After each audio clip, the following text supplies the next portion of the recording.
in the world blind. Please, Lord, give me a sign, a sign.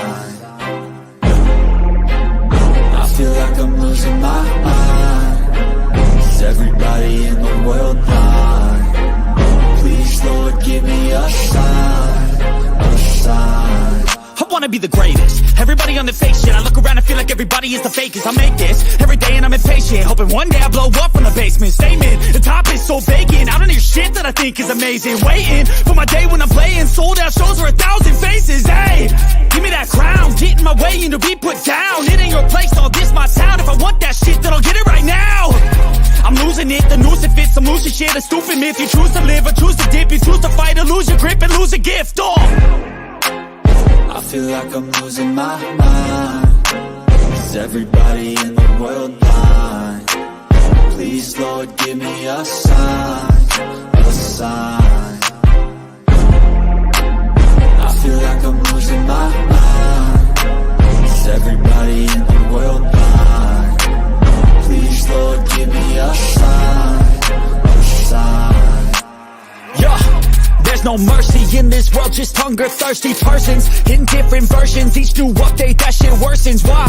Pull back the curtain and you'll see the different vermin. We all have different burdens that all seem to cause disturbance. Yo, so do me a favor, don't treat me like a neighbor. Don't need the different flavors of your problems just to savor. I've got my own issues, I need a comb to get through. Don't need to groan with you, just go get your own tissue. I feel like I'm losing my mind. Is everybody in the world blind? Please, Lord, give me a sign, a sign.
Hey, what is going on, everybody? So welcome to another episode 15, I should say, of the Philly Sports Talk Podcast Afternoon Show.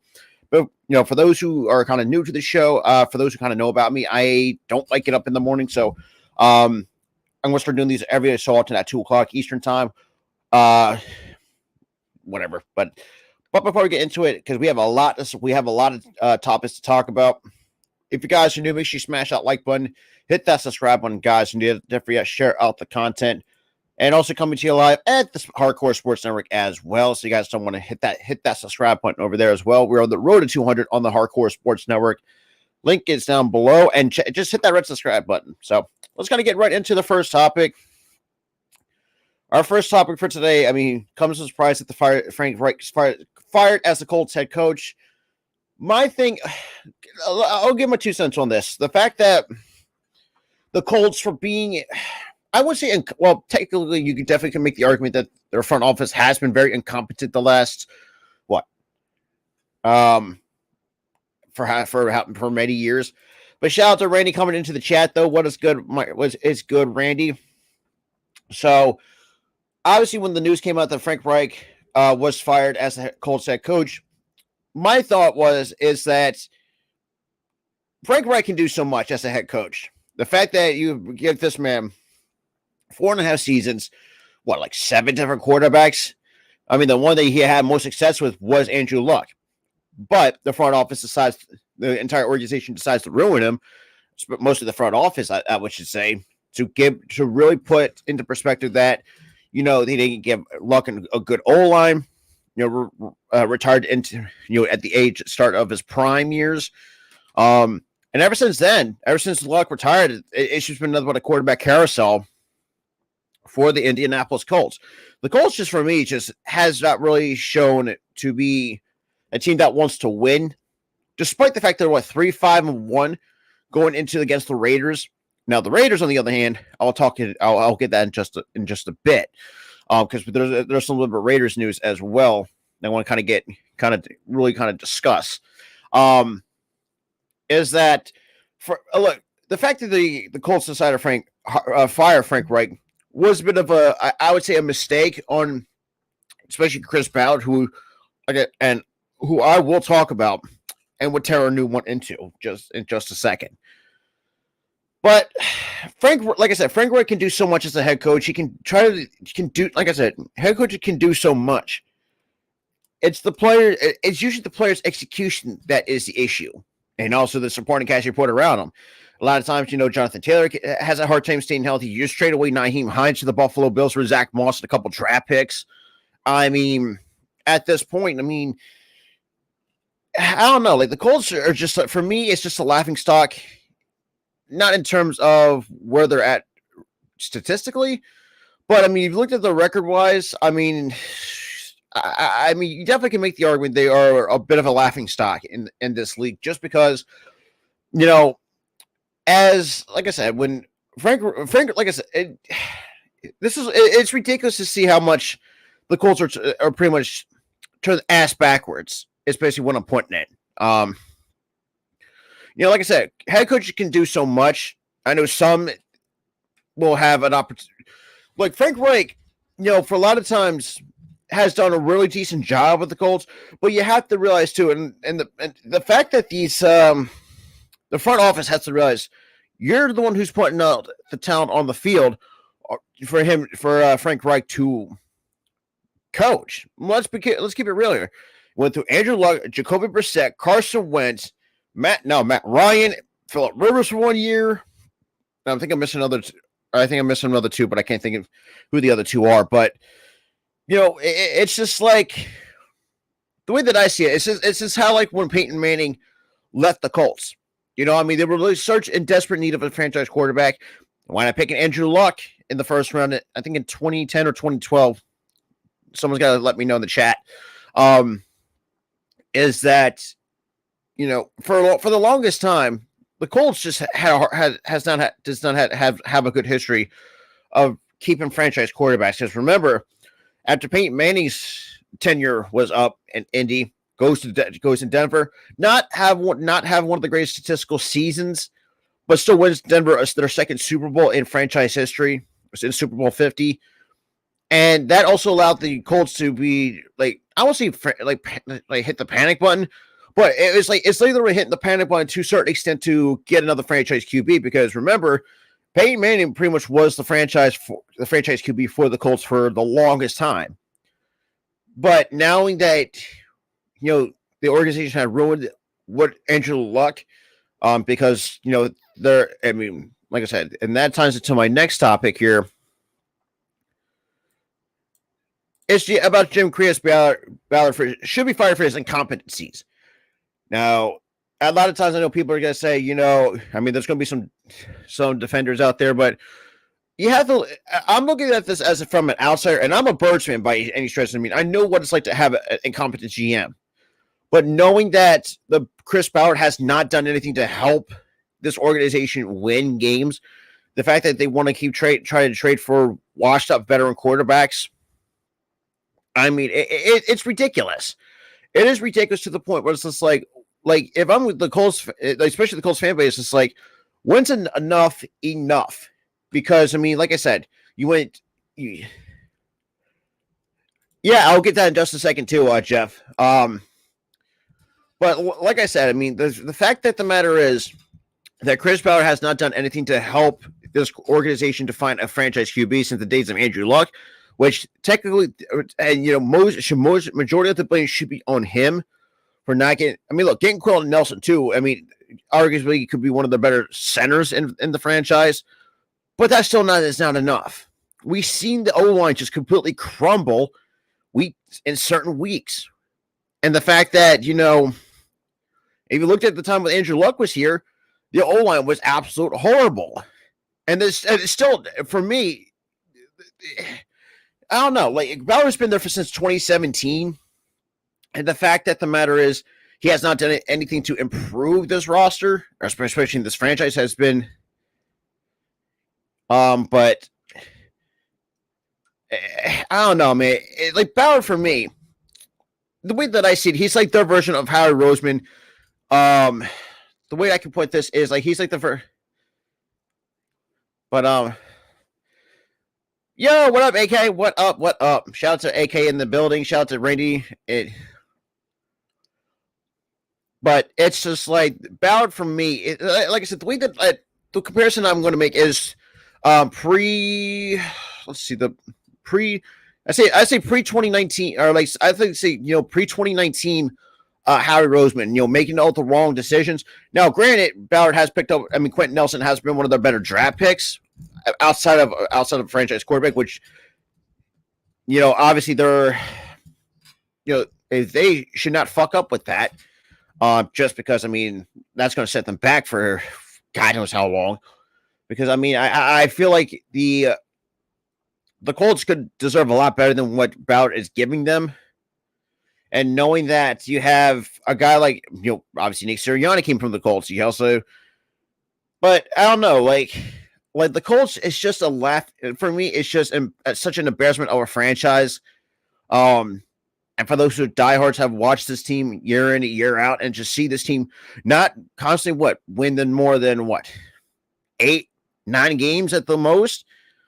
Because you really think about it, because you have if you bring up a good amount of talent, you still find a way to not win double-digit games. That should be a cause for concern, because knowing that the front office is not doing anything to help you, and Jim Irsay, which I'll get to him in just a second, because that's another thing I want to kind of talk about and pose another hypothetical question, because I feel like the Colts, the fan base deserves a lot better in Indy. Because Ballard at that point, you had to get his ass out of Indy, out of that front office spot, because the fact that, and listen, this goes back to what I said about Andrew Luck. Look, when Andrew Luck was still with Indy, even though the O-line wasn't great, which nowadays I think someone like Chris Ballard has to realize, you can't be going through so many quarterbacks in a certain amount of years, and that's what we're seeing with the Colts. And this all stemmed from when Andrew Luck retired at the age of 29. Citing that he can't do it because he's constantly dealing with pain with all the injuries that he suffered. You would think that the Colts should have done a lot better with Andrew Luck, but it didn't seem they didn't. That's the way that I see it with the Colts, and I guess.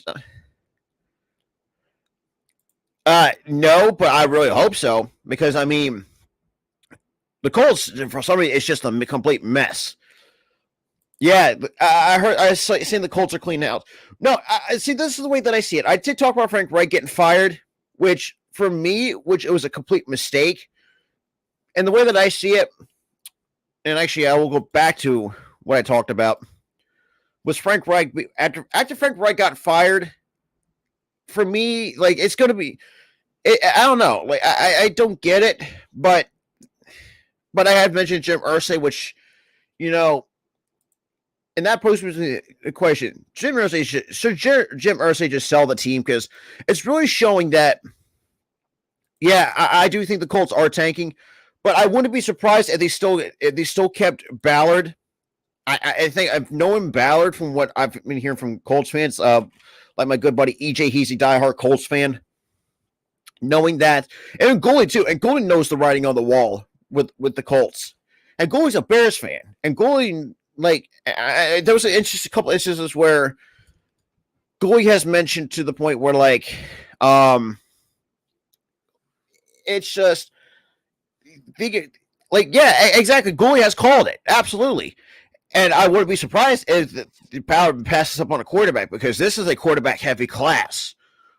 Just because I mean, you got Will Levis, Bryce Young, C.J. Stroud. Hell, even Hendon Hooker's making an argument to be a top 5 selection. But yeah, it's a loaded QB class. But if Ballard somehow finds a way to fuck it up, well, that's going to be some more bad news for the Colts. And boy, that's not going to go well for the fan base. I mean, you had some best franchise QBs. I mean, a guy like Johnny Unitas. Hey, that's what I'm saying. Like, you couldn't use Nick Foles, who has a lot of goddamn experience. For the love of God, like, you have Nick Foles on your roster. Let that man go at it. You know, I mean, that's just, well, I mean, that's the way that I see it.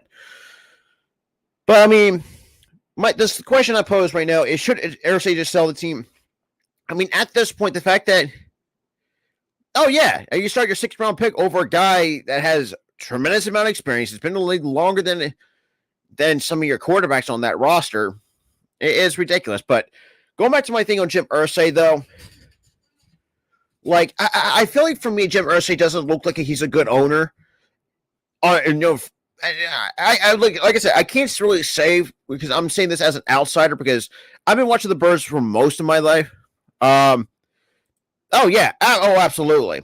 But I'll get to that in just a second and get to the, well, obviously, this week in football is going to be horrible.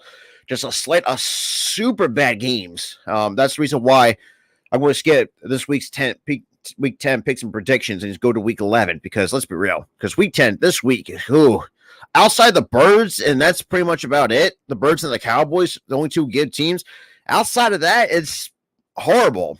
But I'll get to that in just a second. So another thing is that, for me, I think Packers suck. Let's keep it a buck here. Like, Aaron Rodgers, even though I know at that point you're 38. Like, I don't think Rodgers is going to. I don't know, but like I said, which I will talk about, which ended. They're very desperate. They did pick up Jonathan Abrams for their secondary, because I think they lost their linebacker to a season-ending ACL injury. So I mean, like, it's ridiculous. It's crazy, but that's besides the point. But outside the 2 good teams this week are the Cowboys and the Philadelphia Eagles. And I forgot about the Giants too. Yeah, just a bunch of bad games. But for me, I think Irsay should sell the team, because let's be real, Irsay just has really not done much to help this team. Even though I know owners should be hands-on, but the fact that, you know, the front office is using the money that, the team makes. And speaking of Rafael Capitan, what up, Mike, bro? What up, bro? What up? Well, what is good? What is good? Shout out to Rafael in the chat. So, looking at everything else, Irsay, for me, I think you should sell this team, because I think the Colts fan base there's a lot better, because good Lord, because I mean, you went through so many quarterbacks in a short amount of time. It's embarrassing. It's disgraceful. But that kind of brings me to my next thing. Jeff Saturday, named with the interim coach. Now, my thing is, I don't know how to feel on it, because we know it's a surprising move for a guy that has no NFL coaching experience, but he owned places he's coached at at a prep school down in Georgia. But from what I've seen in this press conference too, I think, you know, for a guy who's been knowing the organization for 14 years, on paper though, I thought it was an interesting. It's an interesting hire, because for a guy that has spent majority of his career with the Indianapolis Colts, that's what I'm saying. I mean, that's the thing, and the Colts are desperate. See, this is what happens when you fire a guy like Frank Reich, who's done so much, but yet you're not giving. You went through so many different quarterbacks around Frank Reich, and yet you decide to fire Frank Reich, where you should have fired Chris Ballard for his incompetencies of not sticking with one. First of all, I think this is mostly on Chris Ballard, you know, for not building around Andrew Luck. If Ballard should have built it, let's just think of it this way. If Ballard did build around Andrew Luck, we wouldn't even be having this conversation. You know, if Frank Reich was, that's what I'm saying. Like this ain't Frank Reich's problem. That's on Ballard. But Ballard, this is what I find that this is why I think the Colts should be deserved to be laughed at, because their front office is absolute garbage. Now, I won't say like hot garbage, but I mean they have made some really solid picks. Michael Pittman Jr., Quentin Nelson has been been a very good crucial part to their O line. But outside of that, though, I mean, they haven't really not got anything that's like star studded. I mean, still got Jonathan Taylor in the running game.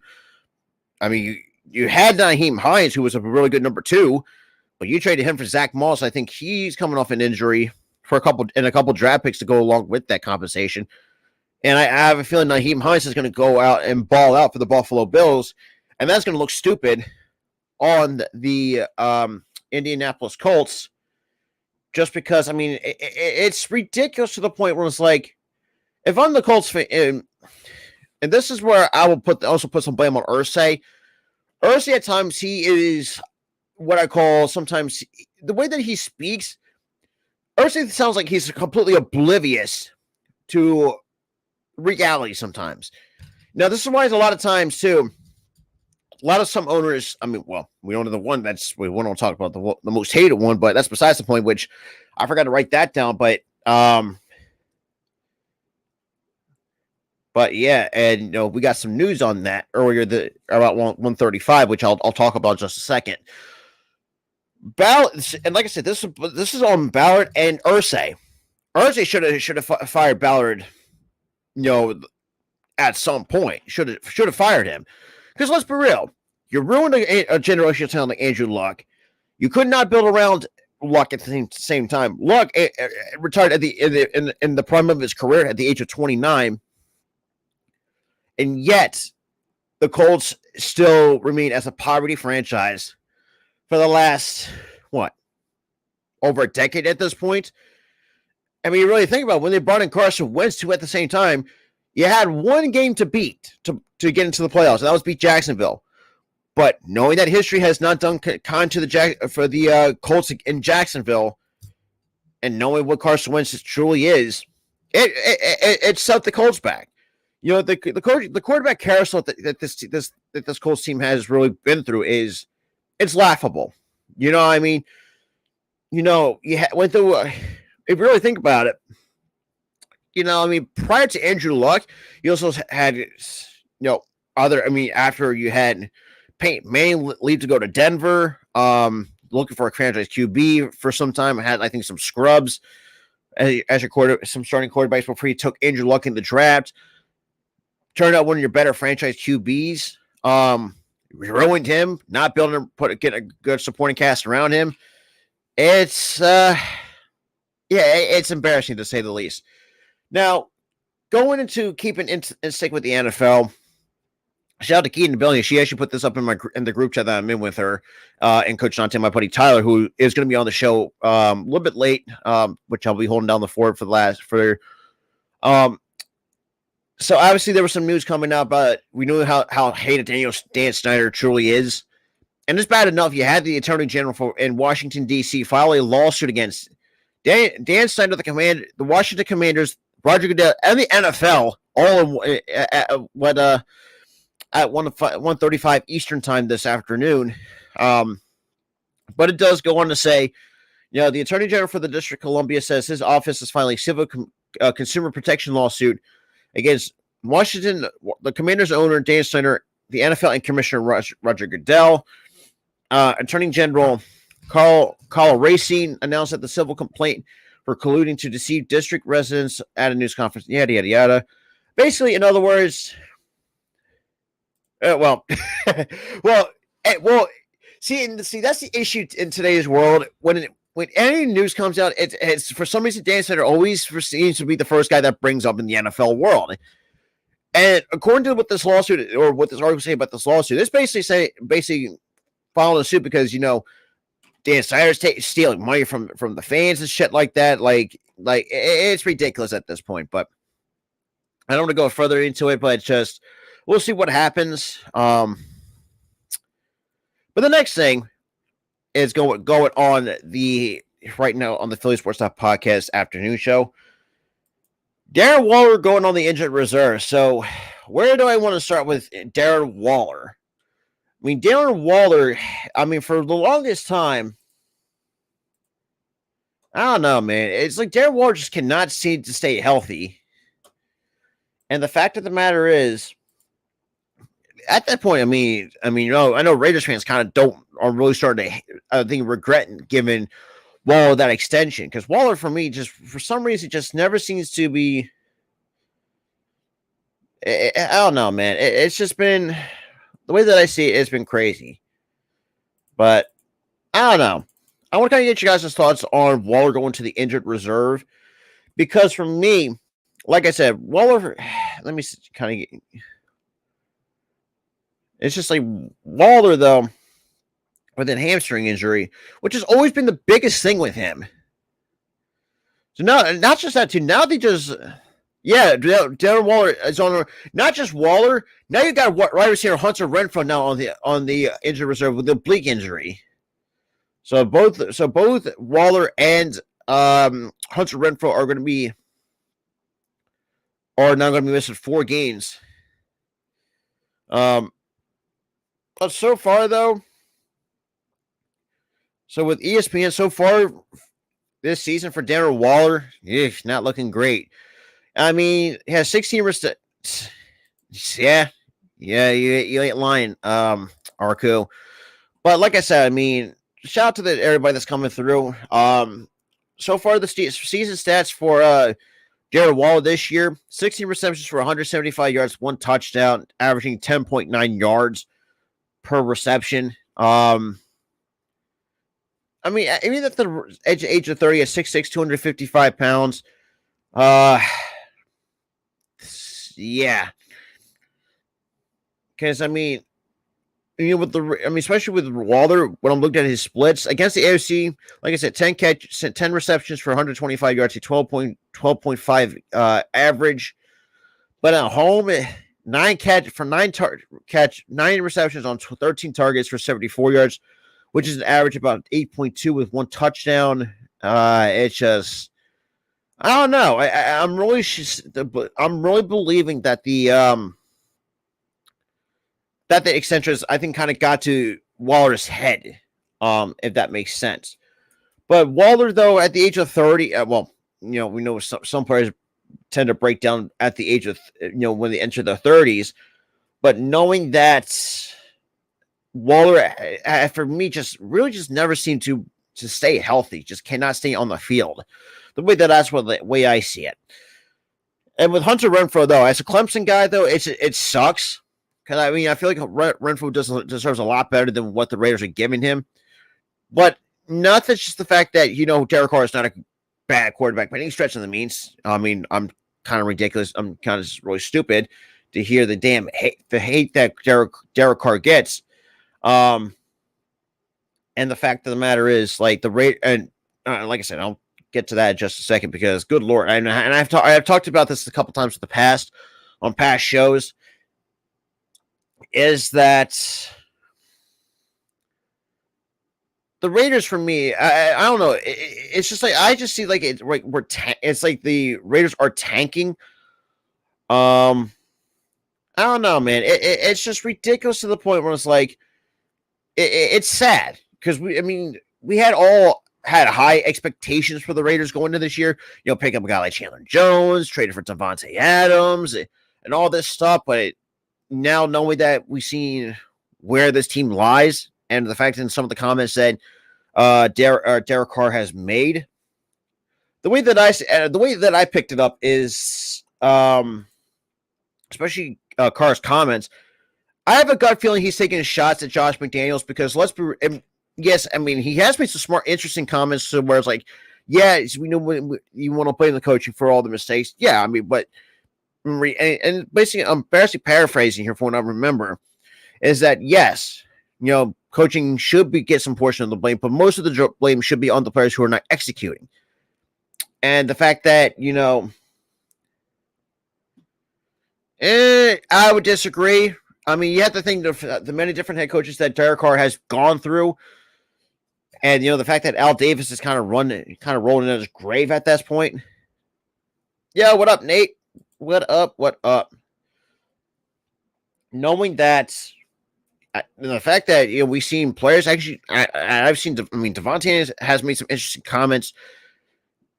Yeah, but what up, Flame? But like I said, going back to what I said about Derek Carr, though, and this also ties to Devontae Adams, and Devontae Adams has shown his kind of disinterest in the way that Josh McDaniels is running things. And Patrick Graham thought was an interesting pickup for the Raiders for the defensive corner, has really struggled, I would say, to say the least, and the fact that no, because I don't get it. I mean, the Mark Davis at times has made so many goddamn bad decisions. After Al, since taken over, or be the second generation owner of the Las Vegas Raiders, who's been around since 1960, and it's just it's embarrassing. That's just the way to put it. But the next thing I want to kind of go on to is that the Eagles are 8-0 the first time in franchise history. Now, I find it very funny, which, I mean, I'm going to take a lot of time talking into this one, is that I find it very funny of how people are to keep hating the Eagles because of their schedule, but yet you're not saying about the Cowboys, you're not saying about the Giants or the Commanders. You have to realize too, like the Eagles had no control of who what the NFL has put on their schedule. The Eagles, like, if they leave an opponent, good or bad, in front of them, and they beat them in really good fashion, a win's a win. Plain and goddamn simple. I don't this narrative of the fact that the Eagles are frauds and shit like that. Have you not? I'm pretty sure some of these people are just living under a goddamn rock. I mean, this is the why. These Philly haters like, hey, look, keep hating on us. We still can win games. Plain and simple. I mean, shit. I mean, the way that I see it is just like, well, you like it or not, but I will say this too. I think we're the second best team in the NFL in terms of, when it comes to roster construction, there's going to be one of three teams I think has really some good, maybe four. I think I think five, I would say. The way that I see it, I mean, it's the Eagles, the Bills, the Dolphins, what am I thinking of here? Oh, the Giants and the Cowboys. Good Lord, those are my five that I think who have the better roster construction out of anybody. Now, the way that I see it is like, I don't know. Like, I find it very funny of how much Philly gets hated on. But yeah, and people have to realize too, look, you can hate on us all you want, but it's still not going to deter the fact that we're just a better team than anybody else. I mean, shit, we looked at the Buffalo Bills. I mean, yes, they got really good offensive pieces over there, but you looked at their game against the New York Jets, who is surprising a lot of people. At times when Josh Allen just like himself, that's when the Bills struggled. I mean, that's the way that how good teams are. But looking at everything else, though, it's just like look, I'm excited that the Philly Eagles are 8-0. And like I said, I had this team, surprisingly, in many different shows, I had this team going 12 and I even said this in my prediction video. I had this team going 12-5, knowing that this is Sirianni's second year, same with Jonathan Gannon, with some of these pieces that we picked up, with Hassan Reddick getting Jordan Davis, Nakobe Dean, Bradbury, Kaiser White, and many others. I mean, offensive pieces, trading for, I didn't even talk about trading for A.J. Brown and how much that's going to impact the Eagles offensively, part of the offensive weapons to have around Jalen Hurts. Knowing that our upcoming schedule goes, we have the Commanders on Monday night, which I'll be doing that game with Philly Sports Wrap. Then we got the Colts on the 20th. Then the Packers. I think we can definitely beat the Packers in an easy fashion. Now the Titans, I think the Titans might give us a run for our money. Then we got the Giants after that. I think that's going to be a bit of a test as well. I think they're going to be another good team. Then week 15, we got the Bears. I think we're definitely stomp them into the ground. Goalie, I hate to say that because the entire team is just, the Bears are just not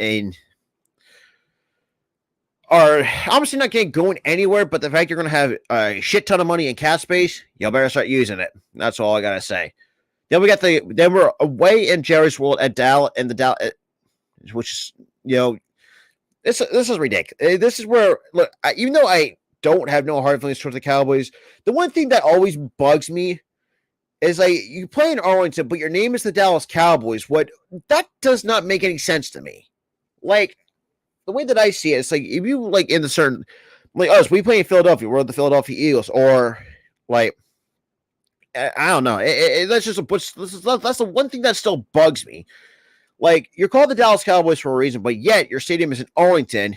But then again, I don't know. But that's besides the point. But yeah, we're at A&T Stadium and at Jerry's World. Knowing that the history has not done kind to us, but I think after I'd say not beaten. I mean, we beat them in very good fashion. Like what do we expect? I definitely think we can beat them again on their own turf. The Saints on January 1st. I definitely think we can beat them because I feel like, and this is why I find a lot of funny that some Cowboys fans and Cole's Cowboys, man, I love you, man, but the fact that you say Hurts is mid, yeah, I would disagree. If you really looked at the numbers, Prescott, I think Prescott's mid this year. You know, I mean, that's since coming off that thumb injury, since week 1. I just feel like this entire say what you want, but you have to realize too. I mean, yes, and I've posed a question: who's going to be the NFL MVP? Even though Hurts is getting consideration, but you have to really look at some of the realistic options you have out there. Lamar, I think is probably so far out of the race because, good Lord, his numbers ain't looking too good. Even though the Baltimore Ravens are constantly winning games, but I don't know. But and people are, and I've had my complaints about the end of MVP award in the NFL. That I is so quarterback driven is ridiculous to say to a certain extent, to the point where I don't know, man. I'm tired of fucking quarterbacks of getting the opportunity to be an MVP, where you had guys like when Jonathan Taylor went off for probably one of the best second bet. Well, before Derrick Henry got hurt, you had 2 running backs as MVP candidates. That's Jonathan Taylor and Derrick Henry.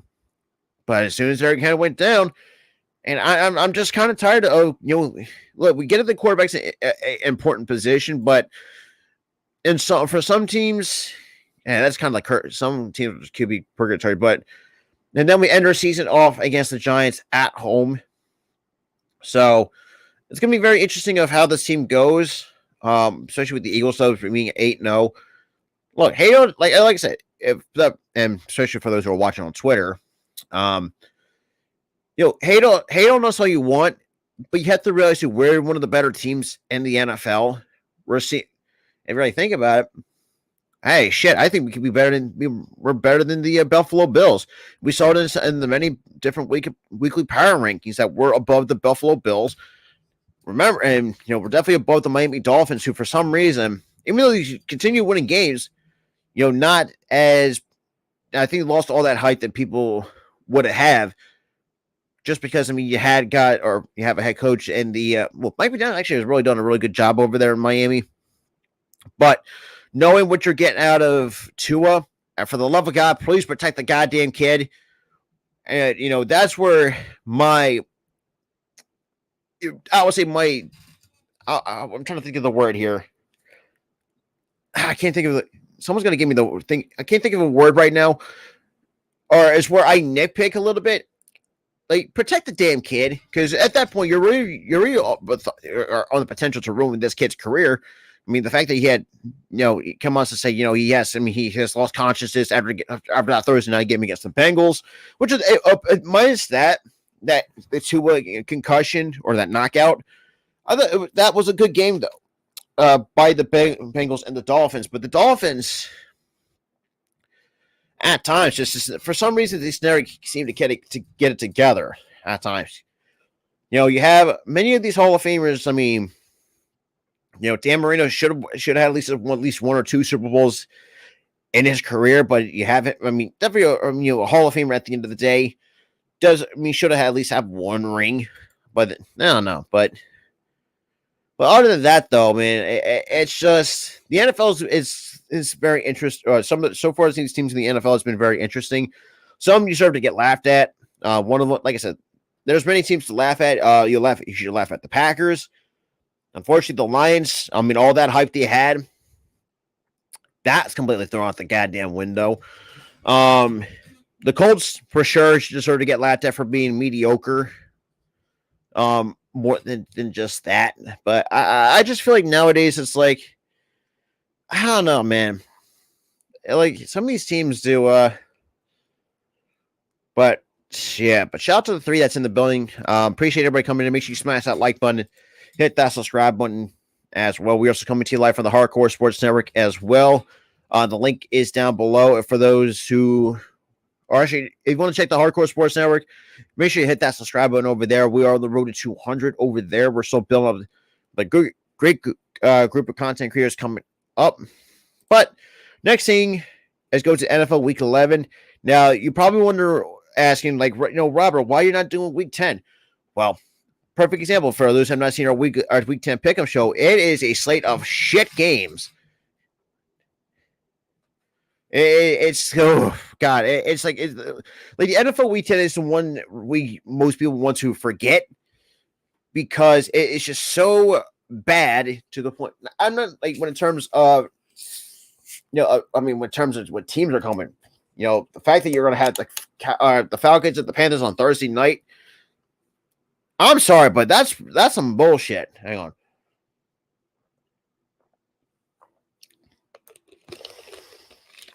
The way that I see this is that primetime has to get better because let's be real, you cannot have teams that are like the Falcons or the Panthers or any team that's below average on prime time. That's the way that I see it, but that's besides the point. Let's get into the picks and predictions from Week 11. So you got the 5-3. Well, we'll see how Tennessee fares in Week 10. Taking the 3-6 Packers for me, even though it's in Lambeau, but I'm going to go with the Tennessee Titans just because of how this team has been playing. The Packers are desperate at this point. The fact they picked up Jonathan Abrams from the Raiders after the Raiders released him is beyond me. I would say, but that's the way that I see it. Oh, okay. So we got the three. Could be a 4-6 Chicago Bears or 3-7, depends on how the outcome goes against Detroit. Taking on could be even 500 Atlanta Falcons or 4-6 Atlanta Falcons, depending on what their outcome is especially on Thursday night, or actually on primetime tonight. I would say, this is tough because the Bears the last 3 weeks, their offense has really kind of stepped up. But the Falcons, though, despite the fact that the record, they're 4-5, they've been playing some solid football for a team that's obviously in this rebuilding mode. It's just, I don't know, man. It's been, I don't know, but knowing that it's battle, you have. This is where it's kind of getting tough to me. You have two teams that has really below average defenses at the least. Knowing that the Bears, perfect example. They got rid of Roquan Smith. They got rid of Robert Quinn to us for just a 4th round pick. But Justin Fields, knowing that Luke Getsy at times finally has figured out to actually cater to Justin Fields' strength.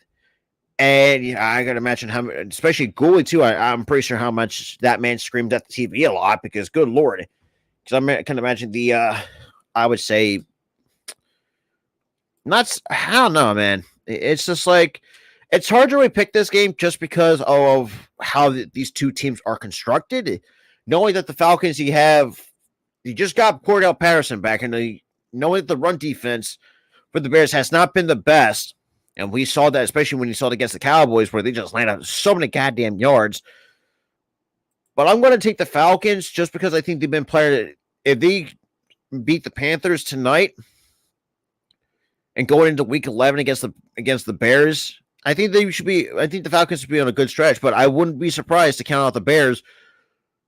For some reason, though, even though they're 3-6 in the first 9 games, The last 3 weeks, though, they've been playing some very scrappy football. Yes, I know, coming off a close loss with the Miami Dolphins, which I did kind of post on social media. Like, if the Dolphins did choke against the Bears, you deserve to get laughed at. That's for sure. The entire NFL world deserves to laugh at you. But that's beside what, obviously the Dolphins came up with a 3-point victory. That's besides the point. Brown, that's easy. But Bills, let's be real. The Browns, well, knowing that Deshaun Watson comes back this week, or in this week alone, I don't know exactly how good the Browns are going to be, especially for a guy who has not thrown a football in for so long. That's where I think the Bills, who knows how, with Josh Allen, with the injured UCL, even though they have him as day to day, so we'll see what happens after that. And then we got the Colts, or Eagles and Colts. That's an Indy. You know how it is. I'm taking the Birds because knowing that the Colts are going to tank the living crap out of this year, knowing with everything that, and at that point, if I'm the Colts, just clean house at this point. Because Jonathan Taylor, the dude deserves a lot better than what the Colts are giving him. I don't know. And then and this is what I find, and that's what I find funny, is how dumb, I would say, the Colts are. The fact that you fired Frank Reich, or you still had Frank Reich when going into the season, you brought in Nick Foles, but you never decided to use Nick Foles, but you decided to use a guy that's been unproven in Sam Ehlinger. They say, he had a good preseason. So what? Preseason doesn't mean jack shit sometimes. And this is why I'm going to laugh at the Colts for being such a mediocre franchise until they finally start changing shit around. It's plain and simple. But I think the Eagles overall is going to beat the Colts. That's for sure. Because I do think we're getting Jordan Davis back this week or this week or the following week. But that's besides the point. Now the next is an AFC East matchup between the Jets and the Patriots. Now the Jets, for the longest time, could not beat their division rival, the New England Patriots, but yet they learned how to beat the Bills. But we know how everything is going, especially with the quarterback thing is going on over there in New England. I'm still going to take the Jets because I feel like their defense is what's going to help. It's going to help them win this game because their defense the Jets' defense has been very stingy. If you have not watched against the Bills game, even though Josh Allen did not look like his MVP self. Oh boy! So we got a 3-5 Los Angeles Rams taking on the 3-6 New Orleans Saints. God damn, this game is terrible. Both teams are terrible. Let's be real. And Dalton, I feel like, is washed. Michael Thomas is washed. This entire Saints team is just ain't great.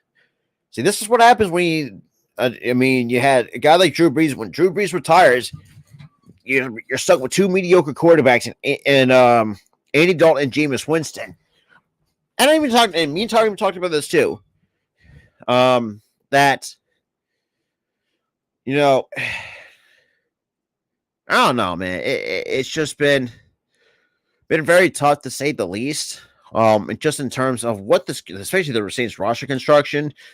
But then again, you're going against the Rams, whose O-line is absolute trash.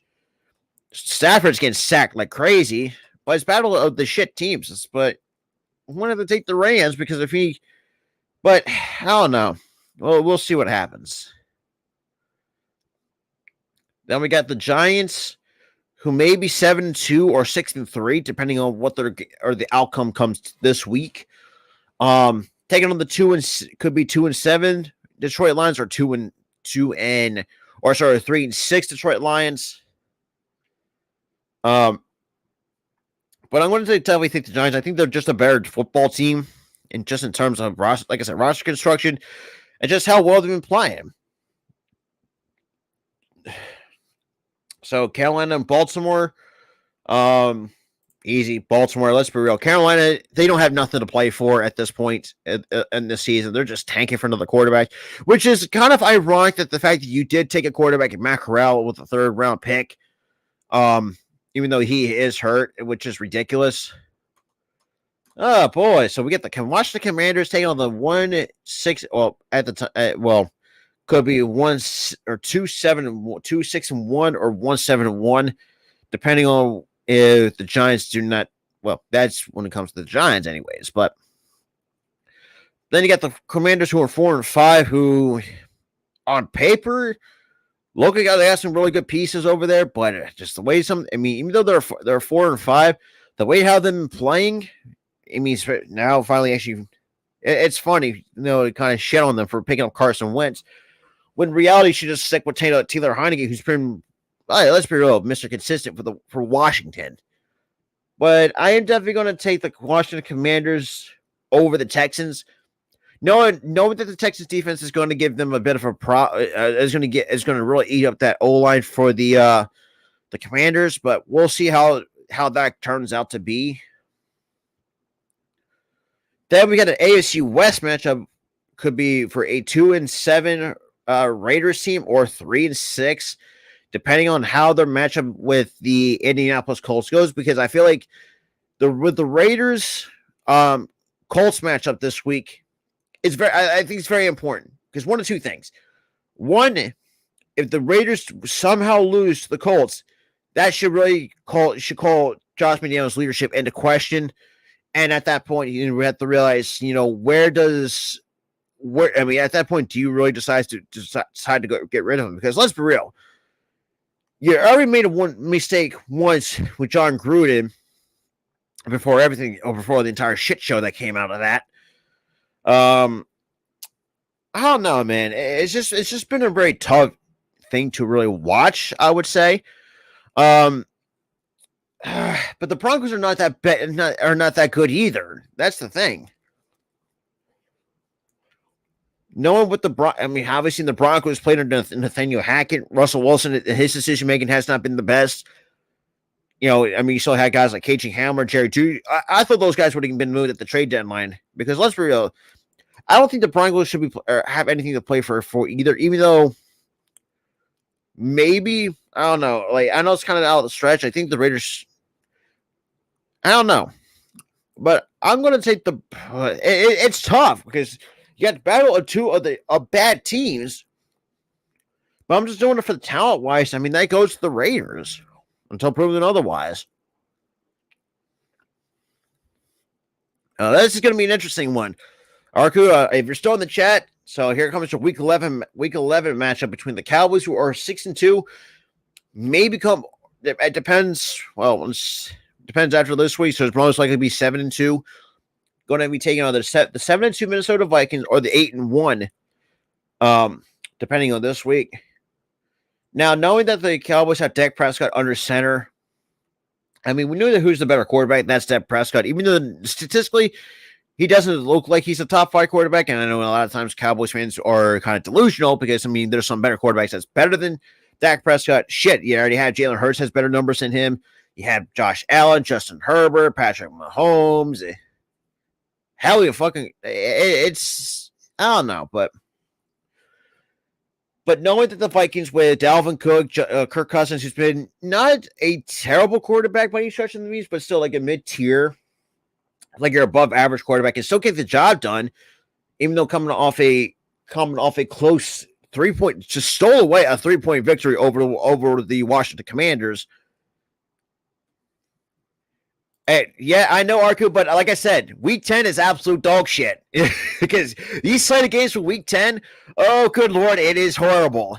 The Falcons and Packers at the start of Week 10 for Thursday Night Football? Absolutely not. Look, we have three good teams playing this week. That's us, the Cowboys. Who did I else want to mention?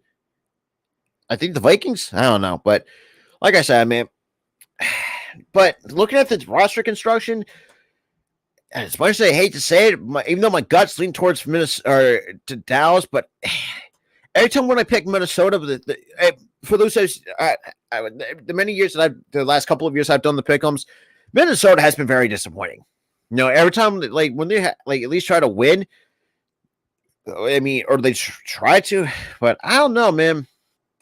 Even though the Dallas is on the road in Minnesota, that is tough though. Yeah, that is true. Because I think Vikings and Bills was probably one of the other better an actual good game for Week 10.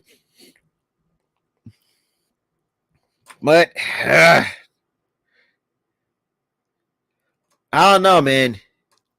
I even though the Cowboys are my division rival and I hate to pick them, but I'm gonna go with Minnesota because Minnesota for me, even though they got Justin Jefferson, Dalvin Cook, Adam Thielen, now they got T.J. Hawkinson part of the tight end.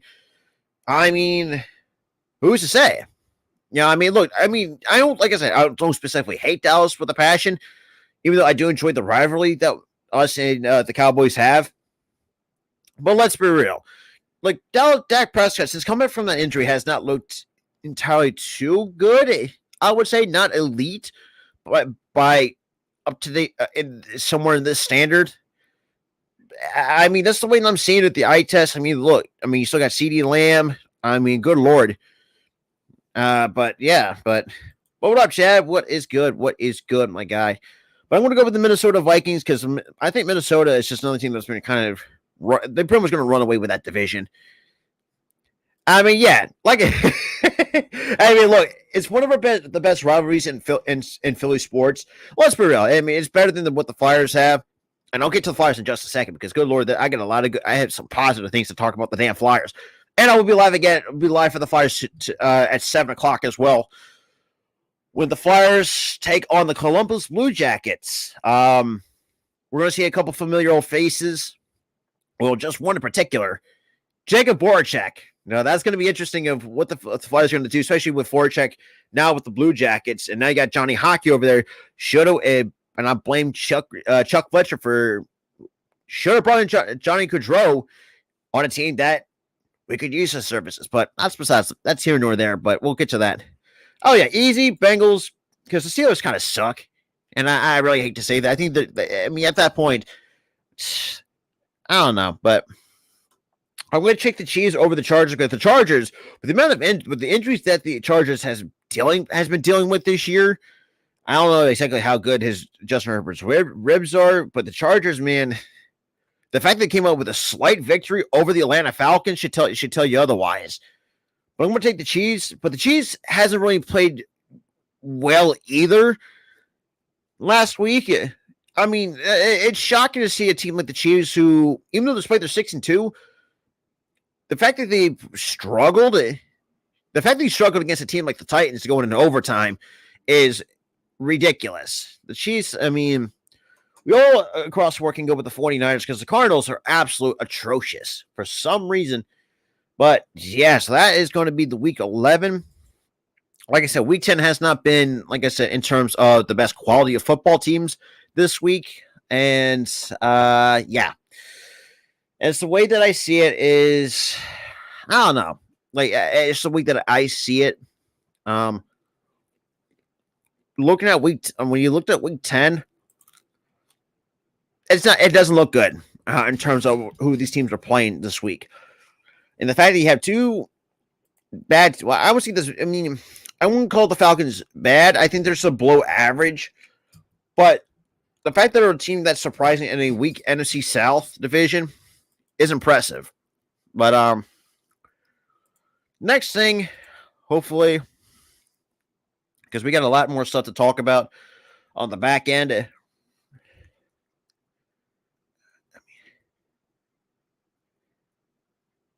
But give me a second here.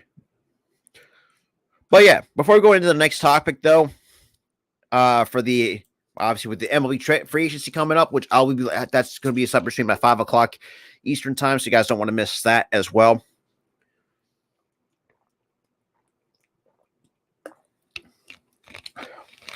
Knowing that it's going to be very interesting. For me, the way that I see this, I'll see the expectations is that I'm excited to see who the Phillies had their eye on, knowing that we're going to have some money off the books. I think 75 million is what we're going to. I think we're definitely going to spend more than 75 million. I know that for a fact. Knowing how this team, now granted, no one, not even myself, including my buddy Tyler, who I should be coming up very soon. But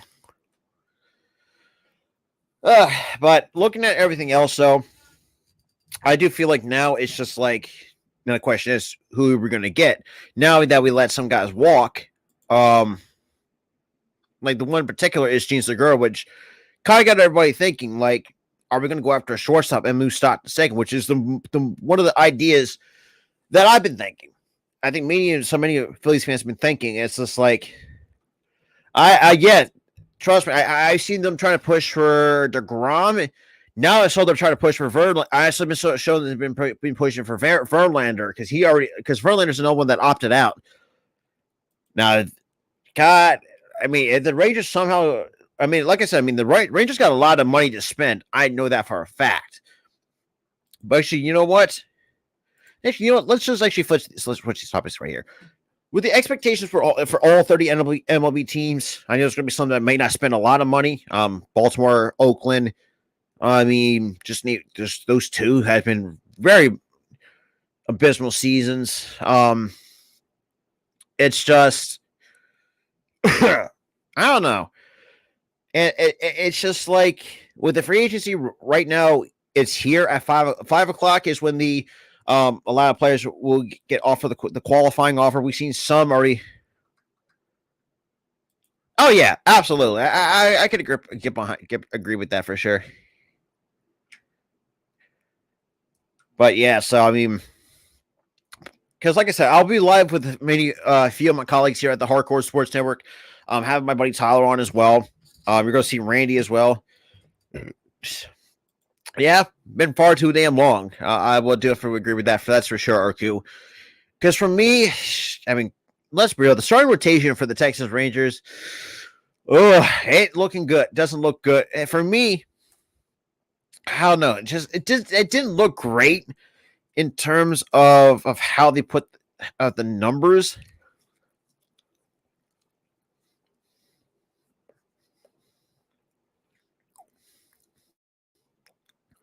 Looking at the Rangers, because I have another time for Fangraphs because, good Lord, it's been,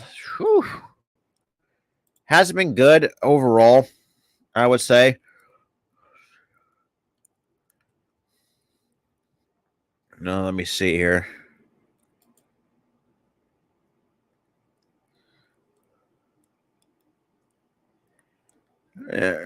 But man, yeah, that's what I'm saying. It's a mid-start rotation. I mean, Dane Dunning just for some reason didn't look. I mean, I think John Gray was decent, but not great. But I think he can be a little bit better in 2023. Glenn Otto, for some reason, just is absolute garbage when you already looked at it. I mean, look, I mean, you're finished, but I mean.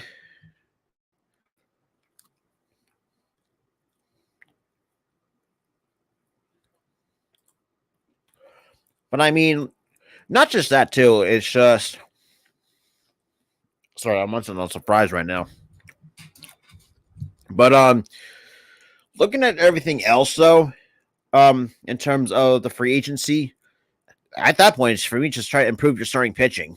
I mean, you spent almost over 500 million combined.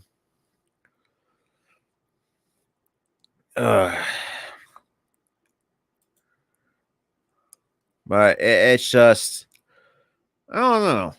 But I mean, it's like the Rangers, they have some work to do. I think Jonah Heim's a really good option behind the plate.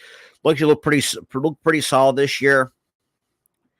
But I will admit, this year though, we did suck against your Texas Rangers, so that's embarrassing in its entirety.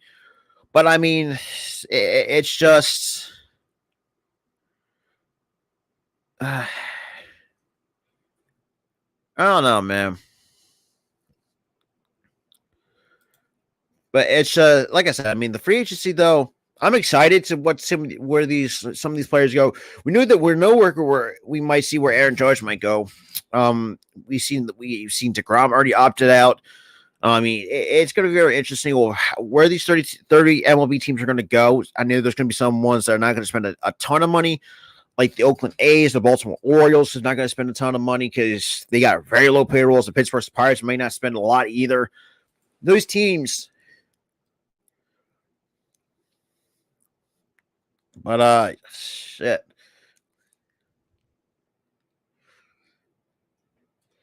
And I'm looking at the all right. Oh, that's right. Yeah. So apparently, when I looked at the rotation, yeah, John Gray's your opening day start at 31. You had Jake Odorizzi 2, Dane Dunning 3, man, Glenn Otto 4, and Cole Reagan is your protected 5 in that rotation. Good Lord. If you do want to get DeGrom, I would say you try to move Odorizzi to 3 and have a DeGrom 2. Maybe, Glenn Otto, and the way that I see it, if you do want, let's say hypothetically, if the Texas Rangers do want to get Jacob DeGrom, this is how I see it. I think Cole Reagan, you have to move to the bullpen. Glenn Otto, I think, should be a 5. Put Dane Dunning 4. Jake Odorizzi should be a 3. And have either DeGrom or have John Gray as the 2 and DeGrom as the 1. That's a decent starting rotation right there. I mean, Gray's not that bad of an option for number 2 or number 3 in any rotation. Now, granted, I mean, he has, this year, though, what, an ERA of 3.96 with 134 strikeouts to 39 walks. That's still not a bad season, even though Dane Dunning, though, was the team strikeout leader with 137. But, really looking at it, though, it's just been crazy to say the least. But looking at the bullpen, though, yeah, when I'm looking at the Rangers bullpen piece projections, it looks like Jose Leclerc's going to be your closer. According to Fangraphs, is how they're projecting it. So, but overall, though, I saw that the. Let me actually see in the group chat because I know Key also brought up another.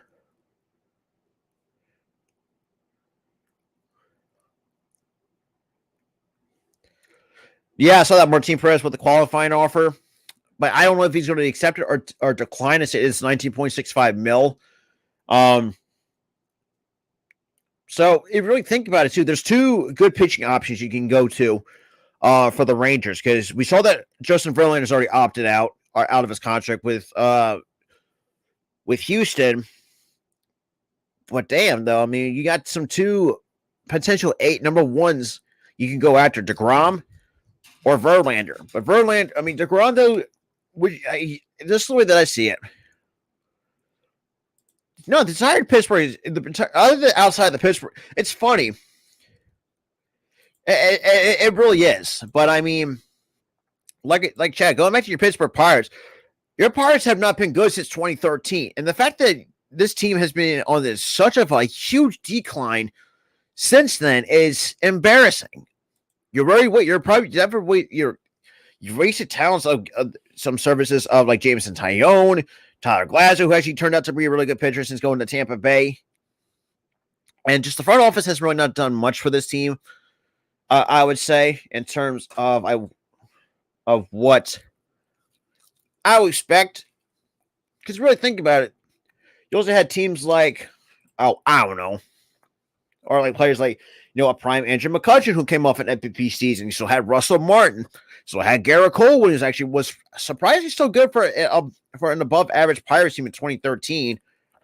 But like I said, the expectations for me, for most teams, especially know that DeGrom, when it comes to the pitching market, because him and DeGrom and Verlander are pretty much going to be the guys or the front runners for the pitching market. Because let's be real, and I talked to Jeff and Jeffy too.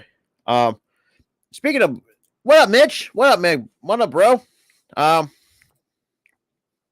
Knowing that I talked to Jeffy on the previous stream that I've done, previewing the MLB free agency.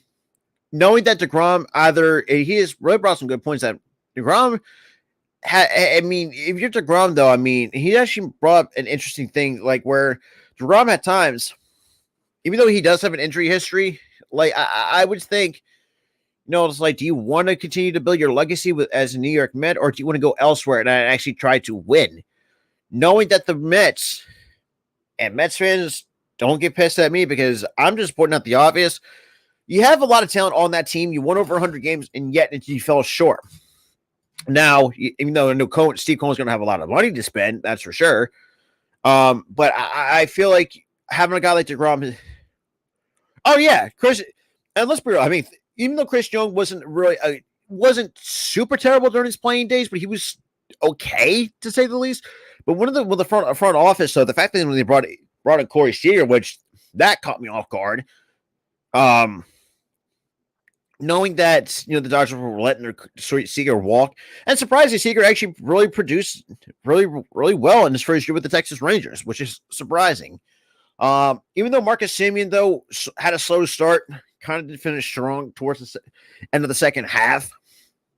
But I mean, there's some issues that I would like to try to see fixed, because I mean, definitely the pitching I think needs to be improved. I think there's some solid pieces in that bullpen. I really think you could use an extra arm or two in the bullpen and just retool that entire damn rotation.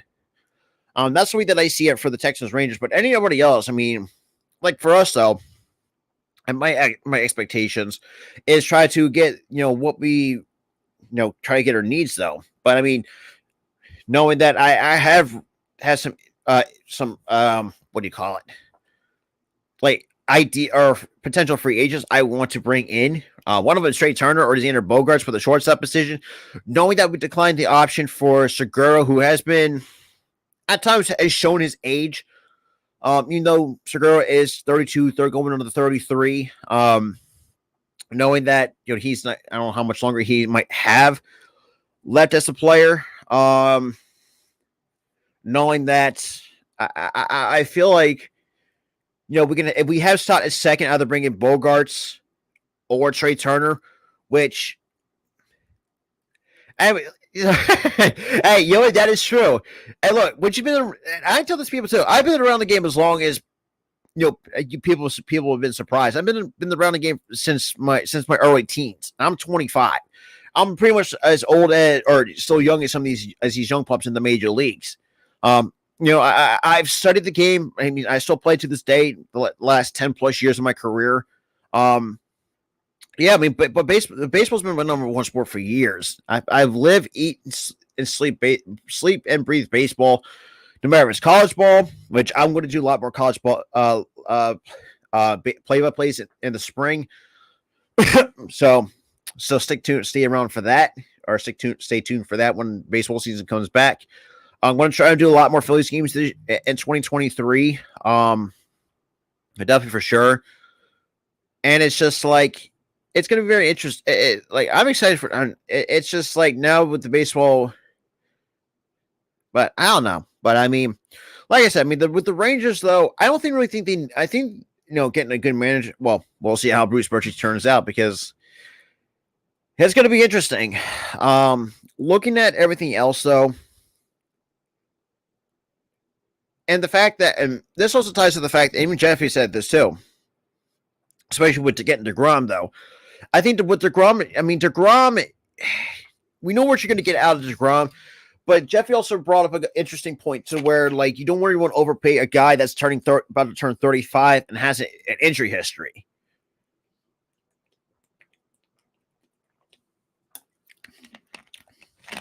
Knowing that you had DeGrom as a 2-time Cy Young Award winner, when healthy, he's absolutely disgusting. But where I will nitpick with DeGrom, though, towards the end, though, even though in a short sample size that he's had, he's got to learn how to use other pitches in his arsenal, because Jeff also put up a point that in the day and age of we've seen these guys, try to blow people away with 100+ miles an hour. It's causing a lot of But yeah, it's just looking at everything else. So it's crazy to really see. But then again, for those who are huge baseball fans like myself, free agency is here, and I'm excited to see where these teams will go.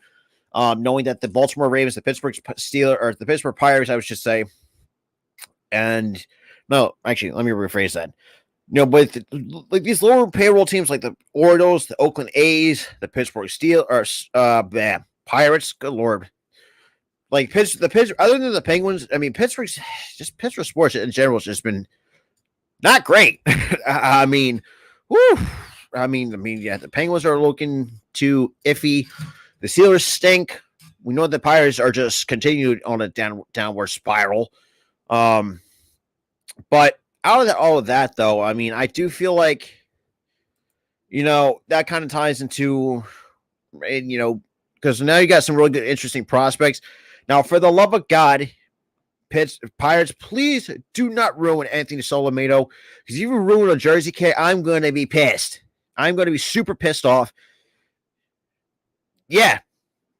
I know I call it Pittsburgh Shitsburg because it's so, and for those people who are asking why do I call it Shitsburg, have you seen the last recent years that whoever thought the Pittsburgh Steelers would be this absolutely terrible?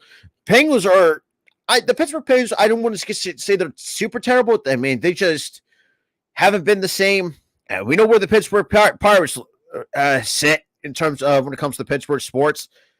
I mean, the only good college team that's in Pittsburgh is the University of Pittsburgh, Pitt. And that's pretty much about it. That's kind of keeping that somewhat relevant because the rest of the Pittsburgh sports base isn't great, to say the least. This is the week that I'm just putting in. I'm being brutally honest because Pittsburgh, for the longest time, from what I remember, was actually pretty decent. Right, and 2013 was actually a really good year. I mean, I think prior to 2013, I think the Pirates had like 2 or 3 good seasons, but ever since after 2013, well, they got rid of some old players from that wild card team. They just have not been the same. Russell Martin actually did pretty well for himself outside of Pittsburgh. I think going to Toronto. Yes and no at times. It depends on who you're asking. Yes, I know at times we are kind of greedy. We're greedy sometimes.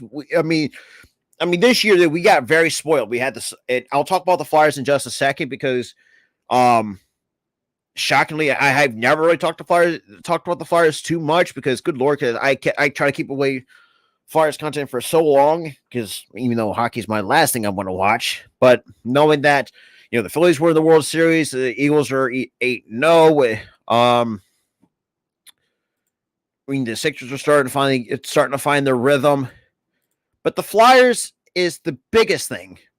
The Flyers in the first 12 games are 7-3-2. 7 wins, 3 losses, and 2 overtimes. I think 2 overtime losses or whatever it was of how these standings rank it, or these rankings go in hockey. But the fact that the Flyers are actually, let me actually pull up my thank God for the NHL app on my phone so it can actually give you an idea of when I first looked at the standings, not just for the division, but for the conferences, well, especially for the wild card. It's us and the Toronto Maple Leafs.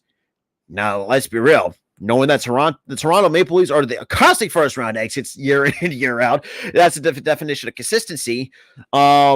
That's besides the point. But knowing that, man, can someone fucking knock out the damn New Jersey Devils for the love of God? They're 10. Well, the Pittsburgh. Well, Pittsburgh's 5-6-2. You had the Washington Capitals, who for some reason it just, I don't know. I think since after 2018, the Capitals have really not been great. I would say. Then it's for the Metropolitan Division, yeah, it's 8 teams per division.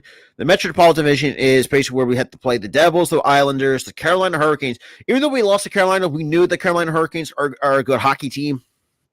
And that's what I'm saying. Exactly, that's the same. But knowing that the Flyers are surprisingly good, might as well actually start watching more hockey, I guess. But we'll see, because this is the first time me and Philly Halftime are actually going to be doing this game tonight, 7:00 Eastern time, when the Flyers take on the Columbus Blue Jackets, who are 3-9 in their first 12 games. Man, Boston's 11-2. The Ottawa Senators still stink. 8-4. Oh, damn. The Central Division. And speaking of another good buddy of mine, yo. I'm sorry I'm late. But man, but now we're kind of talking, let's kind of get you caught up to speed right here. So we went over, well, mostly had to bust this out in the frame. Dan, good shit though. We did talk Frank Reich getting fired as a head coach though. Mm-hmm. And I kind of get my thoughts on it. And topic number 2 was about talking about their GM, general manager Chris Ballard. At that point, just fired. First of all, like I haven't talked about it too. So it's just like you fire Frank Reich for a guy who has done. He has little to do with the players executing. Can I tell you something? Shoot. They hired a guy who was 3-7 as a head coach for a high school team. Yeah. What do you expect him to do in the pros? He ain't gonna do much. And they're just desperate because remember the one successful season that Frank Reich had was when he had Andrew Luck. Yep. But yet you fire a guy that actually had done well, but yet you're the one who built the team around him. Well, should have built the team around Andrew Luck. So that's on your general manager. At that point, you should have fired him instead of him and instead of Frank Reich. Mm-hmm. But now another issue that or the hypothetical question I brought up: should Jim Irsay sell the Colts? Because let's be real, he ain't doing jack shit as an owner. He hasn't done anything since the Peyton Manning era. That's what I'm saying. Like he hasn't done anything since 2006 ish. When they went to the Super Bowl and won it that year? Yeah. The Bears? But yeah, he should sell the team. He should be done because he's too oblivious. You're too oblivious to what's happening. You ruined Andrew Luck. Your offensive line has been bad for a decade, pretty much. Now you're going through this quarterback carousel. Yeah, Carson Wentz, he didn't pan out. Matt Ryan's washed. This Ellinger guy is terrible. The refusal to start. You have a coach who refuses to start Nick Foles. Yeah, and Arku brought that up in the chat. And the irony of it is both people involved have a Super Bowl. Frank Reich and Nick Foles were on a Super Bowl team together. That's the ironic part. And you have a guy who doesn't trust Nick Foles, but yet he trusted him in the Super Bowl? I don't get it. I don't either. I don't. But Jim Irsay has not done next to anything as an owner. He's hired competent GM after incompetent GM. He's been terrible. He has been outright terrible. So we should sell the team. I mean, he has some decent head coaches over the years. I mean, I thought Chuck Pagano was pretty decent. You also had trying to think where. Oh God, I can't think of his name. Tony Dungy. I couldn't think of his fucking name right now. Yeah, you have Tony Dungy. Who also you shout out to Rafael. Hey, attaboy, El Capitan. Hey, better get sub out to my man Rafael. Capitan, my guy. That's where you're the Capitan. You deserve those numbers. Yeah. So, and I talked about Jeff Saturday and how that kind of went out. Again, 3-7 as a coach for a high school team. Not college, not the NFL, a high school team. He is not a good coach for any level. Because the way that I even talked about this too, and shout out to my boy Coach Dante, which will be live. And I talked about MLB Crazy, which for those who I know we're kind of going to rehashing the topics today because I had to get caught up on to speed. But yeah, I talked about how Saturday is just like and I didn't really mention this, but until now, the Colts are desperate at this point. They are. No, They're in desperation mode. They're trusting a quarterback that's not that good. They quickly hired an ex-Colt player to be a coach. That's like getting a guy off the street, pretty much. and Because for those who don't, he's not qualified as a coach to coach an NFL team. He's not.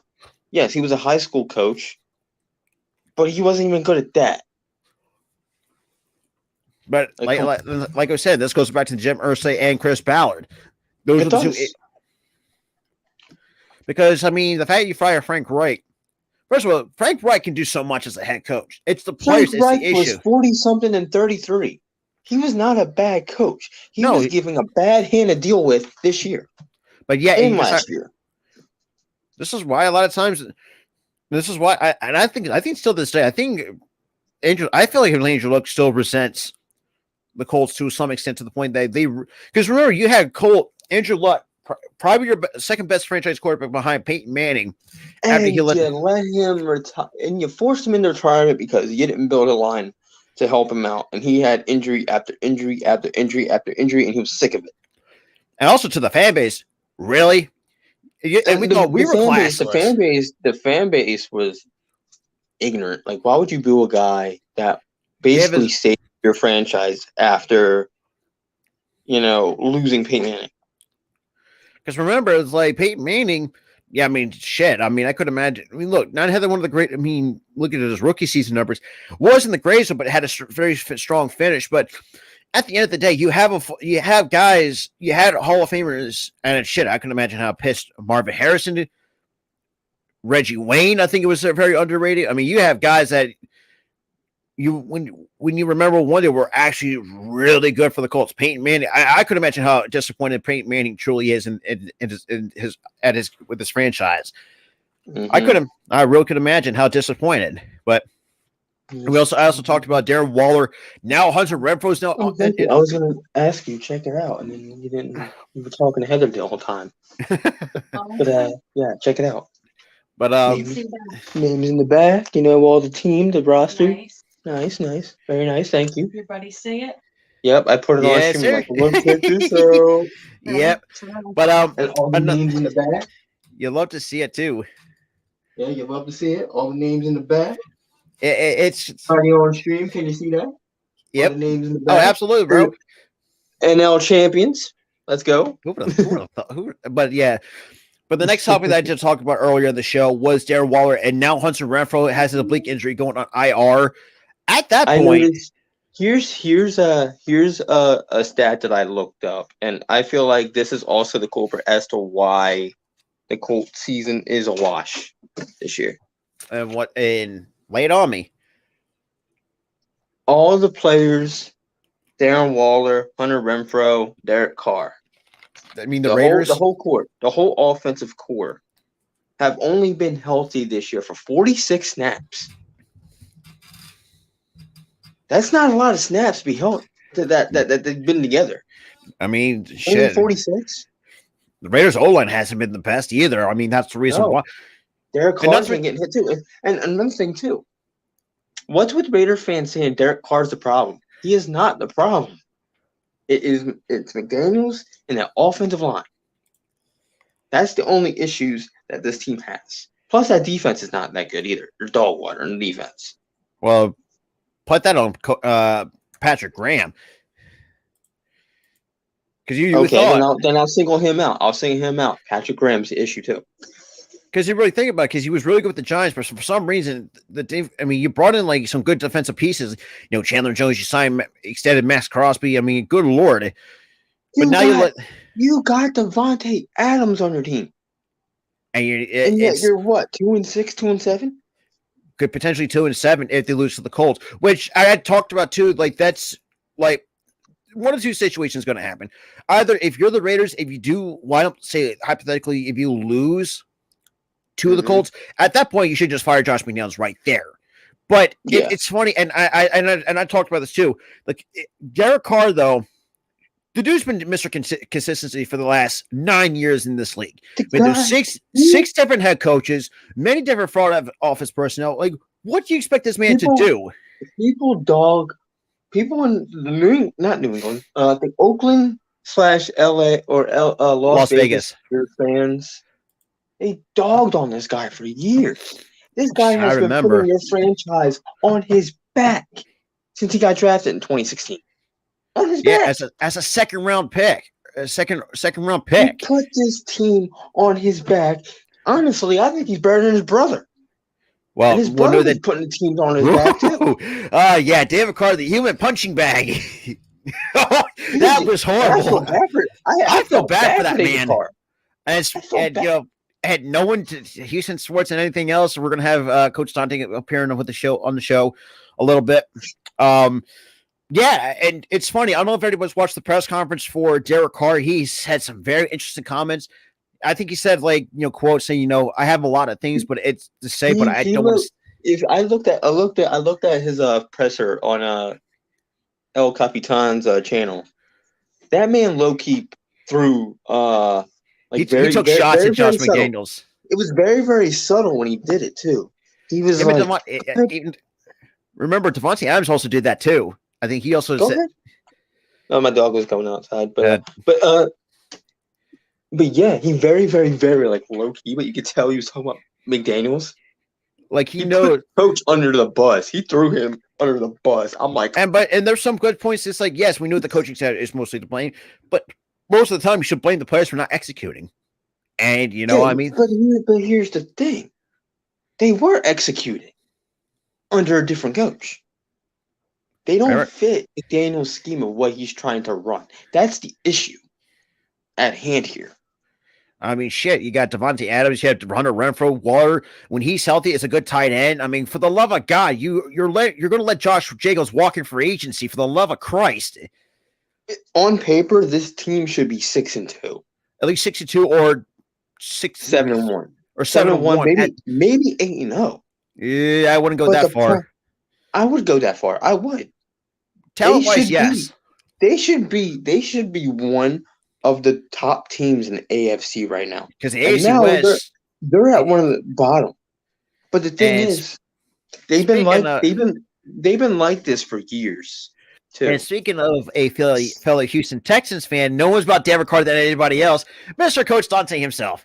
Y'all know y'all cannot have the defending 2-time World Series champion up out of this conversation. Y'all know I gotta jump in here with y'all boys. Tyler, I like that shirt, man. That was a great shirt. And mine's coming up soon. Mine's coming in the mail soon. Yeah, you're gonna do one better. You're gonna do one better. I got National League champs. We'll have World Series champs. Dang it. Yeah, I'm getting them both. I'm getting them both, the American League and the it's funny because that's nice shirt you got, real talk, man. It's crazy. Hey, I was honored that we lost you guys very decidedly, and also you guys didn't cheat it, so I'm happy about that. Y'all supposedly did in 2017, but you guys rectified that, and now we're like, they didn't cheat, so we're good. Well, you think too, the Astros also know how to. Hey, but say again. People want to take it away from us, but we still got the banner. We still got the ring. So technically, we still the champs. So we ain't by technicality, yeah. Because it wasn't still the champs. And they showed the banner on count that as a real championship. We don't got also, to take it. I'll do you one better too, Dante. On Fox, what did they do? They showed the banner and they recognized that team. So yep.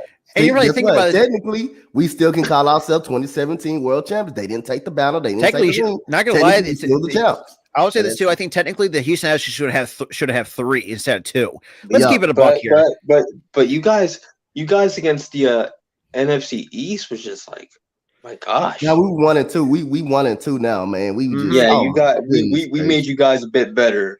Yeah, we did. We did, man. And speaking with Dante coming up, we just talked about the Colts' situation. And I broke down, should Irsay sell the team? Chris Bauer should at least be fired at this point, instead of firing Frank Reich as the head coach. Well, we did. I believe me. So I forgot whose show I was on when we talked about. Oh yeah. It was a Texan podcast late last night. I was a part of a BOP podcast late last night. all testing podcast. We got a Rockets podcast tonight too. Yeah, I said I can go 3-7 with a high school team. I can go out there and go 3-7. I can do the same stuff, but again, 3-7 as a high school coach, you can't even win at the high school level. So what makes you think it'll translate to the NFL level? You can't even win at the high school level. Yeah, I'm not Thank coaching. you. That's what I said. Like, it's so They're at a high desperate. school level. I mean, they're just desperate at that point. Because remember, I said this too. I mean, Frank Reich can do so much as a head coach. Not to mention, it was like 40 something, 33, and a one tie. He was 40 something, 33, and a tie. And the thing is, he's not a bad coach. He was dealt a bad hand. And you fire him because you dealt him a bad hand? No, fire the GM. Because Bauer's been there since 2017. Don't use the head coach as a scapegoat because your GM's so incompetent. Fire the GM. You could have hired someone on the coaching staff that was already been on the staff. You could have hired someone on the staff instead of hiring someone in high school. You hired what was essentially an outsider that coached in high school that had a 3-7 record. He couldn't even coach good in high school. And that's the thing too. This is why I think the Colts. At this point, I even call them a poverty franchise because I think it's bad enough. At this point, they are. At this point, they are. The Colts are. I mean, you already ruined the career of Andrew Luck, and you're at that point you're probably pissing off some of your Hall of Famers. You know, Marvin Harrison, Reggie Wayne, Peyton Manning. God, who else am I missing? Your fans were absolute d-bags about Luck retiring, booing him out the dang stadium. At that point, and I brought this the option. Should Jim Irsay sell the team? Because Irsay is complete oblivious to what this team is doing. Because when you really think about it, I mean, look, the only good two pickups he had in the draft was Quentin Nelson and Michael Pittman Jr. and Jonathan Taylor. For the love outside of that, nobody outside of that. No one. Yeah, you could have hired one of your coaches as an interim coach. No, you did. You hired a guy who couldn't even coach a high school team. He can't even win at the high school level. That's sad. Couldn't even win in high school. Like Dante said, and like I said earlier on this show, what makes you think he's going to be better in the pros than he was in high school as a coach? And never he's not. He's probably going to be worse. Looking at the resume. Yeah. But but he was such a dominant player. Being a player and being a coach is an entirely different ballgame. Mm-hmm. And Dante knows it best because he's co-coached Dante for a reason. Look what happened. Look what happened. You had Doug Pearson, terrible quarterback, great coach. Great coach. Yep. Yes. And then you had who else was a player that turned into a coach? Sirianni. He was a wide receiver during his playing days. Sirianni, but he was good at both. He was good as a wide receiver and good as a coach. So I really think that's the exception. But look at Vrabel. I forgot about Mike Vrabel. Mike Vrabel. I forgot Mike Vrabel even played in the NFL. Playing linebacker. He was for the Patriots. I forgot about that. DeMeco Ryans for the 49ers. He was a good, but he's not a head coach, Rob. He's a DB coach. But Vrabel, he was a good player, pretty good coach, I'd say. But some of it does translate well. But you have guys who are good players, bad coaches. There's not many. There's not many I can think of. I tried to get a good analogy, but I couldn't because it's hard because it's biting me really quick. Because some coaches sometimes may or may. I mean, you had Jim Harbaugh. I don't think Jim Harbaugh even played at the NFL level. It was it was Jim Harbaugh.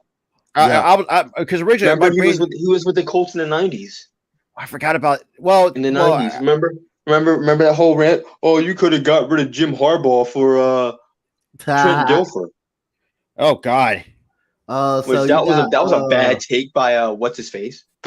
You got the Seattle Mariners expressing interest in Brandon Nimmo right now. What? I'm not surprised because Well, like I said, we're going to see a lot more of that at 5 o'clock Eastern time for the free agency. But to get Dante caught up to speed, we did talk about Darren Waller going on IR soon with Hunter Renfrow. Oh, I got on a whole rant about that. Oh, Tyler ranted on that. A whole rant. And they're not even my team. And I went on a whole rant. And it pains because Renfrow is a Clemson alumni, and that hurts me. Let's be real. Renfrow deserves a lot better. But here's the thing. Renfrow, he's a good player, so it doesn't really sting me that bad as much as Trevor Lawrence I wish he does. stay healthy. I was hoping Trevor Lawrence panned out, and right now he doesn't look he's panning out, which sucks. Unfortunately, but that's Jacksonville for you.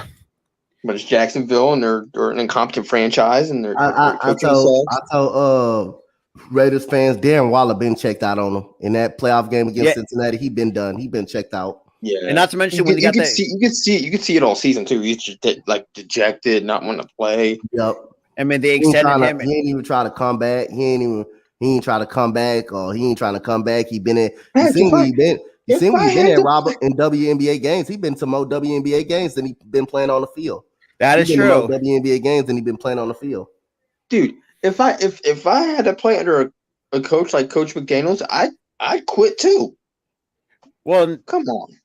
First of all, First of all, the Raiders should have kept Bisaccia. Let's be real, because you really think about it, if they kept Bisaccia and brought McDaniels as an offensive coordinator, the Raiders didn't play under Bisaccia, right? Yeah, they didn't play as a team. They played like a family, and that's what you want. And yet you ruined it by getting rid of him, getting a guy who can't coach, couldn't coach in Denver, can't coach now. Come on. I mean, at best is the best offensive coordinator as you can get. At best, he's an offensive coordinator. He should not be. I mean, the fact that overall though he's ever again, and numbers show it too. Like McDaniel's just 13-23 as a head coach. That's yikes. But I then went over week 11 because let's be real, week 10 is absolute garbage. It's one week of football I want to forget. Because good lord, when we were doing our pick'em for our network, right? We were like, this game sucks. This game sucks. Or let's raise it. Oh fuck me! I was like, fuck me. Fuck. It was like a bunch of that going around. It was just so bad. Like I mean, the only good 3 teams has been playing this week is us, Dallas, and Minnesota. This is how it went. It was like, this game sucks. F me. F this. I hate this. It's so bad. The fact that you start off week 10 with a shit Thursday night football tonight. That's the Falcons and the Panthers. Oh, good lord! Is anybody even shocked that Thursday night football games are so bad still? I mean, the only time Thursday night football was good, it was us in Houston. Us in Houston. Houston. That was one of the best. That was one of the better. That was one of the tightest football games. That wasn't a bad football game. It really wasn't. 14. It was tied at halftime.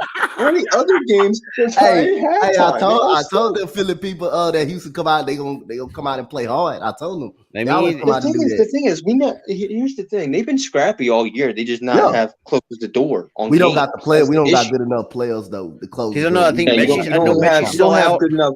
The thing is, you have players to compete, but not to win. Yeah, games. we don't That's have the to problem. get us over the top. We just not good enough to get over the top. Well, most likely you guys should be going after a quarterback because you guys own the number one overall we go pick. after a quarterback. We should be fine. Davis Mills make it like that. So the way he plays. So hey, we'll figure it out. We'll figure it out. We got a lot of picks in this draft too. We got a lot of upcoming picks in this draft. So. That's right. That's right. I forgot. And I'll give the Falcons a lot of credit for a team that's rebuilding. They are super scrappy for a team that's 4-5, maybe 500 by the end of the night after today. And the way this division is, how weak they are, they could win a division with a losing record. It reminds me of the 2018-2019 NFC East. When it was so bad, and yet we won it with a 9-7 record. Yeah, and then go. I mean, it's bad enough. You have 2 South divisions, both the AFC and the NFC are just absolute shit. It's do you know what I find so blissful about this whole thing? Tom Brady is leading the division at 4-5, and the Patriots are what, 5-4. And they're the bottom of the AFC East. And they're the bottom. Y'all know what's so crazy about Philly sports too? Y'all ain't got the Flyers winning. And speaking of which, I do have the record. Dude, They're 7-3-2. crazy. Bro, Hey, dude, y'all ain't got the Flyers winning now, Tyler. Dude, Y'all got the I swear, Flyers I winning. swear, I Robert, you swear. might have to do your Flyer game, man. You might I am have to actually do your doing. Flyer game. Shockingly, I am doing one with Philly halftime. They take on the Oh, Columbus that's Blue not what, boy. Jackets. Watch the moment they start struggling. Watch Robert. Watch Robert. Here we go. He already gonna stop watching. They already making you stop watching. Sell the team. This team sucks. They're gonna blow it up. Well, the Yeah, only person that needs to go. Robert, yeah. I mean, Rob, like I said, you I still have low Rob, expectations for. Here's the thing, Rob. This was you in June. With the Phillies, sell the team. This team's terrible. Oh, yeah. They're like they have a winning record still. Crazy. Yes, I'm and no like- about the Sixers, but the Sixers are getting back on their rhythm. Yeah, the Sixers are trying to find the rhythm now, but they're not. But I'm they're not actually, I'm terrible. looking at Tyler. If you look at this, God, who would have thought the New Jersey Devils were actually fucking good? They're 10-3. What the fuck? The New Jersey Devils have always been kind of good, but They're they've never inconsistent, been. for the love of God. They've never been the best team ever. Well, the only team that's good in Boston right now is the Boston Bruins. They're 11-2. Red Sox, crap. Celtics, crap. Patriots, crap. Well, we know where the Patriots lie. When I look at the Metropolitan Division, it's the New Jersey Devils leading the division. You have the New York Islanders, the Carolina Hurricanes. We're sitting at fourth. Dude, you know what I just realized? I think I'm a jinx to teams. To whatever city that I'm close to. When I was in Jersey, all the Philly teams are terrible. Now I moved. They're actually the greatest city ever. I moved to Boston. They all start sucking. But Dude. yeah, I mean, and I talked about. I just saved, dude. By moving, I just saved Philly sports. Well, You're and welcome. another thing I talked about is the Eagles. And I like this is the one thing the Eagles are first 8-0 for the first time in franchise history. It's funny, like I have actually kind of a bit of a rant on this. It's like, the fact that y'all crazy sports fans want to come after us because, like, number one, we're not in control of who makes our schedule. Yeah. What's with this? Oh, you haven't played anybody. Ho ho ho. We played Minnesota. We played goddamn Dallas. Hold on. Let me get to that. We played Minnesota, right? They're 7-1, sitting pretty, right behind us. The Dallas game, you can make a case that we didn't beat them with a full team because Dak was out. I don't want to hear that shit. It's a win and a win. No. Yeah, I know. That's I why know. I said. Hold up. But here's the thing: Cooper Rush was terrible. Yeah, Yes, our defense put on the clamps for the receivers who are normally really good, but the problem is they didn't have a quarterback at the time. Give me Dak Prescott for that defense. They did win. That 4 is true. straight They with did them, so But here's the thing. All those games that they won were against easy teams. I mean, again, They're not you can against- only play what's on your schedule, though. You can only That play is true. I know, but still, they played against easier teams. But they still they play with played on their us. schedule. That's the same thing people telling about y'all. Y'all schedule was weak. I know. Which is- Here's I mean, the thing. you can't- Here's the thing. You can't But knock you because Hold on. that's your schedule. Hold on. Here's the thing, though. We played the Vikings. We played somebody hard on our schedule. They didn't. Period. Flat out, nothing. And then they played us. They hit a brick wall. I mean, but that's their schedule, though. I'm not gonna knock them for their schedule. I mean, though. I know That's their I schedule. know it's their schedule, but they had a backup quarterback who's normally really bad against good teams. We have a quarterback. Here's the difference. We have a quarterback that's really good against good teams and bad teams. Which before, if you really think about it, it's don't. a huge improvement. Huge improvement. But but I'm attacking them back for attacking us. Oh, you got an easy schedule, too. So that's another thing. You guys went 4-0 against with a quarterback who you thought, was a godsend because that got hurt. Oh, we're gonna beat the Eagles with this quarterback. What happened? Like, and I mean, shit, we unguarded, we kept Michael Parsons unblocked, and we just found a way to beat him. How to beat Michael Parsons? Michael Parsons, who is normally one of the best linebackers in the game, got shut down. We had him on skates.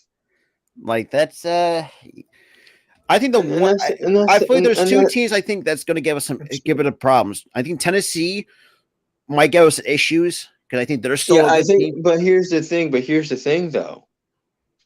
Tennessee, we're getting Jordan Davis back that week. Yeah, that is. So that if is. we have Jordan Davis, we could lock down Derrick Henry. Mhm. We can take down Derrick Henry. Because I mean, But I looked at the rest of our schedule, and we've got the Giants, who I think you cannot make but too you many know what? mistakes. But you know what? I just thought of something.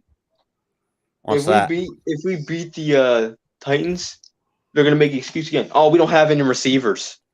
Well, that's your fault for trading away AJ Brown. Well, thanks to you guys, we have one of your receivers. So And I think I feel like that was the missing piece to our offense. To It really, it was the missing piece because we did get two good receivers too, and Oh, yeah. Devontae. well, we also Watkins, have- yeah, Quez Watkins is kind of iffy right now, but he's been pretty good. I mean, Eric Brandon Pascal Rager. has come, Aaron Rager. and even Eric Pascal's better than Rager. Yeah. That's crazy. But if you really think about it too, we knew that we have some guys playing in their contract year. I mean, we know Hurts is in his contract year. Same with Miles Sanders. Here's the thing that I'm scared of. How much money this man's gonna earn, and it's gonna set us back. It's gonna handicap us. Yeah, that is the biggest question. That's going to But hurt. knowing if we have to Howie pay though, him. if you can find a way to get it, because Howie's really good is a money magician. I know, but the problem is when he's a money magician and he tries to free up cap, we're normally bad the next year. Yeah, that I is want- That's the thing. I want a dynasty. I don't want to be great one year, win a Super Bowl, and then tank the rest of the 2 years and then win another Super Bowl. I want to repeat like 3-4 times before we have to blow it up. Oh yeah, and it's just, whew. But man, and I looked at the because we're going back to the Flyers though. Let me crap. I'm The telling you, the cause of all this success in Philly sports, I moved. I'm telling you. Because look, I came to New England, that area. Yeah, All the just New work- England teams suck. I'm like, Well, except for the Boston Bruins. oh, I mean, one team, whoop-de-doo, one team. I mean, just my presence make all the sports teams that in the town I'm in suck. What's happening? Hey, actually, you'd be surprised. The Boston Celtics are actually, so you have two good teams. That's the Boston Celtics and the Boston Bruins. Whoop-de-doo, two good teams. The Red Sox suck. Well, we know the Red Sox always suck. So I mean, They don't always suck. They're usually God. good. the one team I'm looking at the NBA standings. Who are the fucking Utah Jazz at 10-3? What? Who was- What? The Jazz Yeah. are 10-3. Yeah, 10-3. And How they were the hell- supposed to be, dude. They were supposed to be rebuilding this year. What? That's some bullshit. They got a low key okay team. They got a low key okay team. That's not a They bad do. basketball Then team. again, in the Pacific. But in the I think they'll cool off though. They'll cool off. Oh, yeah. But they got a low Yeah, key. there's been some teams that tried to shock that looked like they were going to shock the world, and then they just bottomed out. Yeah, well, that's what happens when you. I mean, let's be real, man. I think Look at the Kings 1 year. They're They looked third. like they were going to. They looked like they were going to be a really good team by the midway point, and then they just faltered. the second half. And shockingly, Yeah. the Kings are third place in the Pacific in the Western Conference in the Pacific Division. They're the Kings. They're going to bottom out. Yeah, Yeah. well, you had the team at the Golden State Warriors for 4-7. Who would have? God damn that! They'll be that- fine. yeah, Oh, Yes, that's fine what with it. happens when Draymond Green and Jordan Poole cause animosity within the team. That's what happens. but I That mean, team chemistry was right shot. now the best after record that fight. goes to the Milwaukee Bucks. They're 10-1. Yeah. I mean, it's the Milwaukee Bucks. You have the Greek Freak there. He's going to dominate. The whole team's going to dominate. Cleveland, though, not too bad though for the first 11 games. 8-3 in the first 11 games. All I've got to say is Kevin Love deserves to be in the playoffs. So they'll love it. He was the only one that didn't walk from Cleveland. LeBron walked. Kyrie walked. The rest of that team walked. He Yeah. stayed. He stayed loyal to Cleveland. Well, it's also funny. Well, the one team I find funny to see him at the bottom of the basement. That's the LA Lakers. Man, the AARP team that the whole team deserves AARP cards. And it's just like we know the Hawks are good, but I think they're going. I mean, look, they're 7-4. That's shocking that the Miami Heat are 4-7. That is shocking to me. They're with Jimmy Butler on the team. Apparently so. Apparently. I mean, I feel like they're skidding right now, but I feel like they're gonna get hot. They're gonna find a way to get hot. So I mean, they're gonna find a way to get hot. I don't see them being bad for that. Hey, it's very close in the Southwest Division with the Pelicans 6-5 though. That's can't complain. I mean, I said this too before the season. If Zion Williamson manages to stay on the court, they're a good team. He managed to stay on the court. They're a good team. Especially you also brought in when you brought in CJ McCollum, who let's be real, it's a very underrated player, even though he had to stand behind a Dame shadow for the love of God. He helped. He helped that team last year. CJ McCollum. I mean, you still have Jose Alvarado. You get close to a playoff spot. And the thing is, Jose Alvarado, he is a defensive pickpocketer. Flat out. This guy could come up from behind you and steal the ball. From behind you. They also got that that guy, that 6'9" kid that made second team all defense, Herbert Jones out there, who's really good and a solid defender. They got him as well. They got Graham. They also got they got a really good roster. They have a team that the only thing that it rested on, and I said it before the season started, was Zion. Can Zion stay healthy and stay on that court? And the fact that he's proven that he's staying healthy and staying on that court. And not to mention too, he actually came into this season in very good shape. So, he has. He's worked out. He's gotten stronger. He's gotten leaner. Well, I mean, unfortunately, I don't know where Dante's Rockets stand, but I like where the direction they're heading, especially with the future that the Rockets have. Yeah, right now they're tanking, but they're doing it for all the good reasons. They're trying to get young pieces around this team. I mean, they already hit big in the draft this year. They actually know how to draft really well. They know how to draft, so I expect them to be good in the next. And the fact that 4 or 5 years, and you really think about it, because you got two good top prospects in the NBA coming soon. That's Victor Wembanyama and Scoot Henderson. Everybody's not seen that game. Holy crap, that was a good game. See, they're competitive, but they're not able to win now because they're young. If they can develop further, they're going to be a good team within the next. I say 2 to 3 years tops. Or I could see 2-3 years too, but I'm more realistically saying 3 to 4 years. But 2-3 tops is certainly a possibility too. But I think, like I said, realistically, it's 3 to 4 years. But who is to say? I mean, other than Jalen, I mean, I'm trying to think. Who do they have over there? God, it's not the who. What's your roster looking like over with the Houston Rockets? What's the roster makeup for Houston? Jabari Smith. You got solid KJ Martin, who's been playing out of his mind lately. You got Sengun, who's been our best player, who's been one of our best players. Jalen Green, who's our best player. Kevin Porter Jr. I know. So you tweet. He's kind of you got Guzman Garuba, who's a good energy player off of the bench. Eric Gordon, we need to trade him to get him to a playoff team at least. We got Josh Christopher. We moved Ty Washington to the G League to get him some time. He's not ready yet. Daisha Nix is our backup point guard. We got some. I mean, you got Boban on there. The piece we got Boban, but he's not going to be playing. He's not part of the future.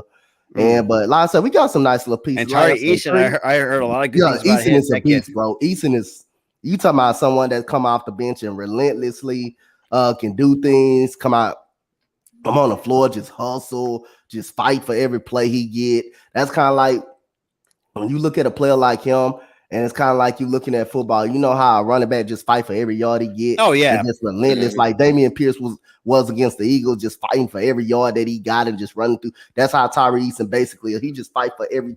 He just go out there. He just fight. He just gonna go out there and fight with the hustle, with the defense. That's how Tari Eason is. So yeah, that's a pretty good. Young absolutely, right there. That's a pretty good. From what I'm hearing, the ear test right now, this team has a bright future. They have a bright For- future within 3 They years. have a totally bright future. They have a bright And that's see what that. Tyler said in the 3 to 4 year range. Give us a 3 or 4 year run. We'll be fine. Yeah, you guys are okay. You just need that 3 or 4 year window of just tanking, getting more picks, Well, getting more With- pieces, oh yeah. getting a veteran piece that maybe that God, third year. if fourth somehow year. if somehow the Houston Rockets get Victor Wembanyama, good luck stopping that. That is Sure. unfair. Dude, yeah, he's a cheat code. He is a That is video not game right. cheat code.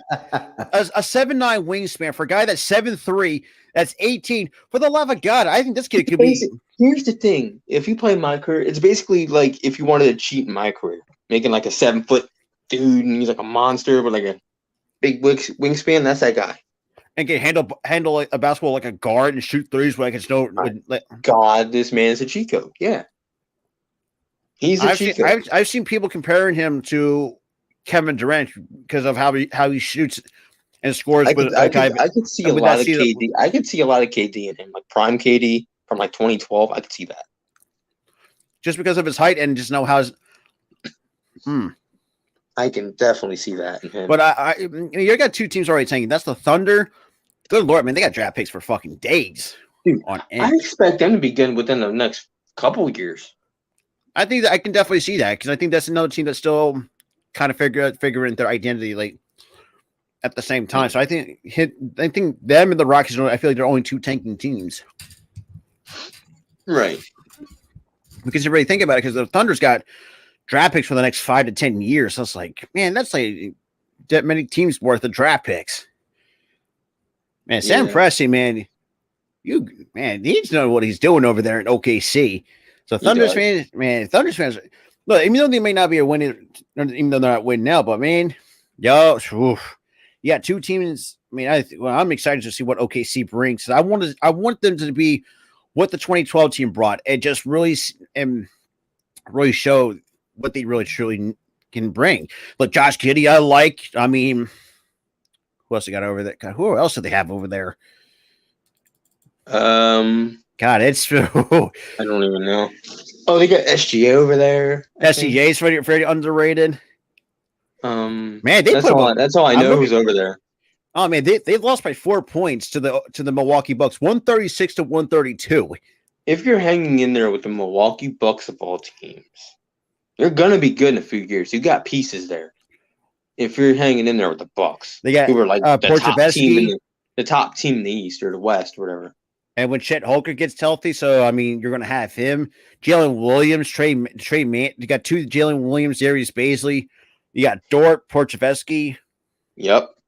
I mean, good Lord, you got so many great pieces over there in OKC. I could see them being good within the next few years. Unfortunately, Isaiah Joe's over there, son of a bitch. See, you got Trey Mann, who's instant offense off of the bench. Trey Mann, who's very good bench player. Yep. Unfortunately, they've got quality pieces over in OKC. They just need to build further to be one of those top teams in the East or whatever. They're in the Northwest Division. They're in the Western Conference. Yeah, they're in the West. Yeah. I'm forgetting what teams in the East and West right now. What is up with me? I swear, guys, I'm an NBA guy too. I swear. Yeah, my brain is just in a fog. It's crazy, not that I heard, but it's just like, unfortunately, it looks like I'm looking at the roster. Isaiah Joe's part of that future for the Oklahoma City Thunder. Fuck. Why are you so mad about Isaiah Joe? It hurts. I like the kid. But no, I know you like the kid, but I forgot Derek Favors. They weren't in the Sixers' plans. I forgot Derek Favors was over there in OKC. I forgot it. Yeah, Derek Favors is over there. Yeah. Osman Dang, I heard some good things about him. They got Aaron Wiggins from Maryland. He looks like good Lord, man. That team's going to be fucking stacked. That team's going to be ridiculous in the next few years. The fact they also got like 5 years worth of draft picks. Like if one guy doesn't pan out, like they have like backup plans on stacked up on backup plans. Or they could be doing what the Warriors did, just do draft pick after draft pick after draft pick after draft pick and a championship. Like they could most certainly use those picks for depth after a few years. Like They could literally use that for depth. I'm excited for OKC because that's gonna be a ridiculous team.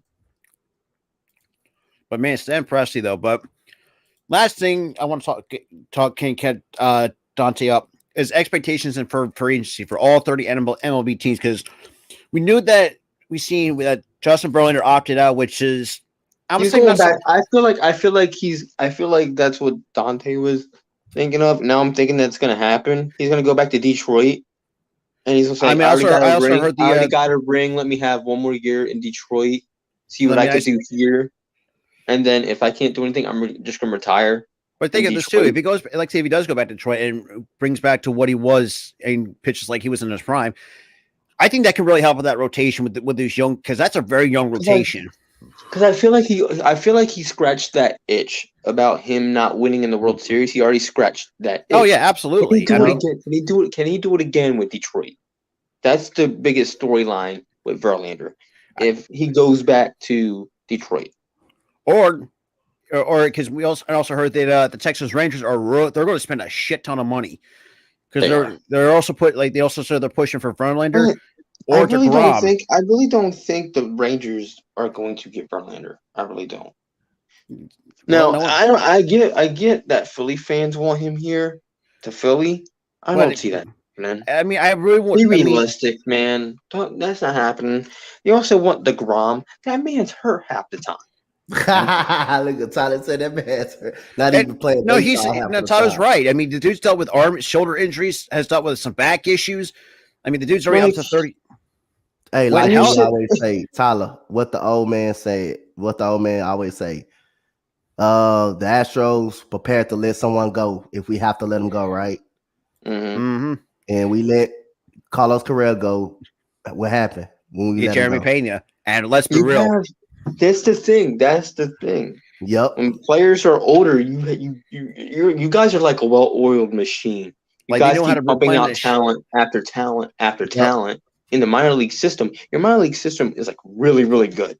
I feel like replacing Verlander will be as easy as we already got a replacement for him. Hunter Brown. Hunter Brown, our stud young guy. We already who pitched in the playoffs against the Yankees and all that. We already got the guy. Y'all are just like revolving players, and they're all good. You guys know how to draft. That's the thing. And while some of these teams, need to hold on to them prospects too, though, bro. They don't take them prospects serious and take time to develop them. That's why it's so important to hold on. Look at the Yankees. I mean, you have Anthony Volpe in their minor league system for the last 3 years. And you're not giving and that's the issue. Like at that point, if you're not going to get the kid a chance. This is where some teams fail at with these prospects. They always rush them. They don't let them develop. They don't let them marinate. They don't let them, develop their game, get better. You have guys like a Bryson Stott. They gave him a 3-4 year wait. He's developed pretty well. And it's funny. And I talked about the amount of hate this kid gets. It's oh funny. My God. He was in the World Series this year. It's his first goddamn World rookie. Series. Give Cut him some slack. Like we're not like the team like the Astros. The only player that we should be dogging right now is Hoskins, because Hoskins makes the same mistakes that he's made in the regular season. He's made the mistakes in the playoffs. It's not nerves. He just is just terrible at first base. I didn't know y'all struck out 77 times in a 6-game span. Y'all struck out 77 times. I didn't even know that. Yeah, I just looked that up. Y'all struck out way too damn much in that damn series. Y'all struck out way too much. Well, most of the World Series, 77 times. Y'all struck out 77. Well, here's the thing, though. That pitching was just too dominant. It wasn't us. It was the team. That's why I was saying it was all pitching. It was just all pitching. Just that. They just said pitching wins championships. It was pretty much a David and Goliath scenario. That was the thing. Can David slay the Goliath? No. Yeah. In this case, no. But yeah, it wasn't that we sucked offensively. It was the fact that the pitching was we just ran into a really good roadblock. And every time we missed, it wasn't, what are you swinging at half the time? It was, that was a good pitch. And that was all that was coming out of my mouth. Yeah. They were swinging at good pitches. They were just missing them. That was the Yep. problem. Yep. Now, some of the time it was, what are you swinging at? Like Nick Castellanos trying to act like he's a PGA golf tour guy, golfing all the time. I mean, that's the best way to put it. But other than that, it was always in the strike zone. It was just the pitches had really good movement on it and very good speed. Yep. And I wasn't mad at him for swinging. I'm like, that was a good pitch. Yeah, you just missed. Whatever. Yep. But if you really think about it too, when he was healthy in the regular season, like he never had that problem when he was healthy. But I think when he came back from that oblique injury, I think that might have all changed. Injury, sminjury, Rob. He did that crap in Cincinnati too when he was swinging at everything. It's not an injury problem, Rob. It is a mental problem. He's saying, "Oh, that looks like a strike." Boom. Yep. That shouldn't affect whether or not you can time pitches well, whether or not you have eyes and you can see where the ball is. Now, if he went blind, then yes, it's an injury problem. But he's not blind. It's not an injury problem. Yep. And we got another prospect coming up soon. He's gonna be in the MLB soon. His name Pedro Leon.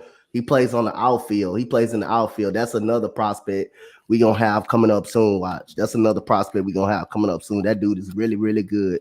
Man, why should Astros be good for like 10 years where they're pumping out prospects left and right? They'll be good for like 10 years. It's crazy too. Like I showed Tyler a video of the Astros players like trying to figure out Dusty's real name. He's like, huh? I'm like, Dusty's not Dusty. Apparently his real name is Johnny, apparently. Yep. Johnny Baker, huh? Yep. I'm so glad. Hey, Dusty was a home run hitter when he was with the Dodgers, man. He was a pretty good ball player. I mean, he was with Atlanta and he played with freaking Hank Aaron. Of course he's going to be a good greatest player in baseball. Yes. Well, of course he's going to be a good home run hitter. He learned from Hank Aaron.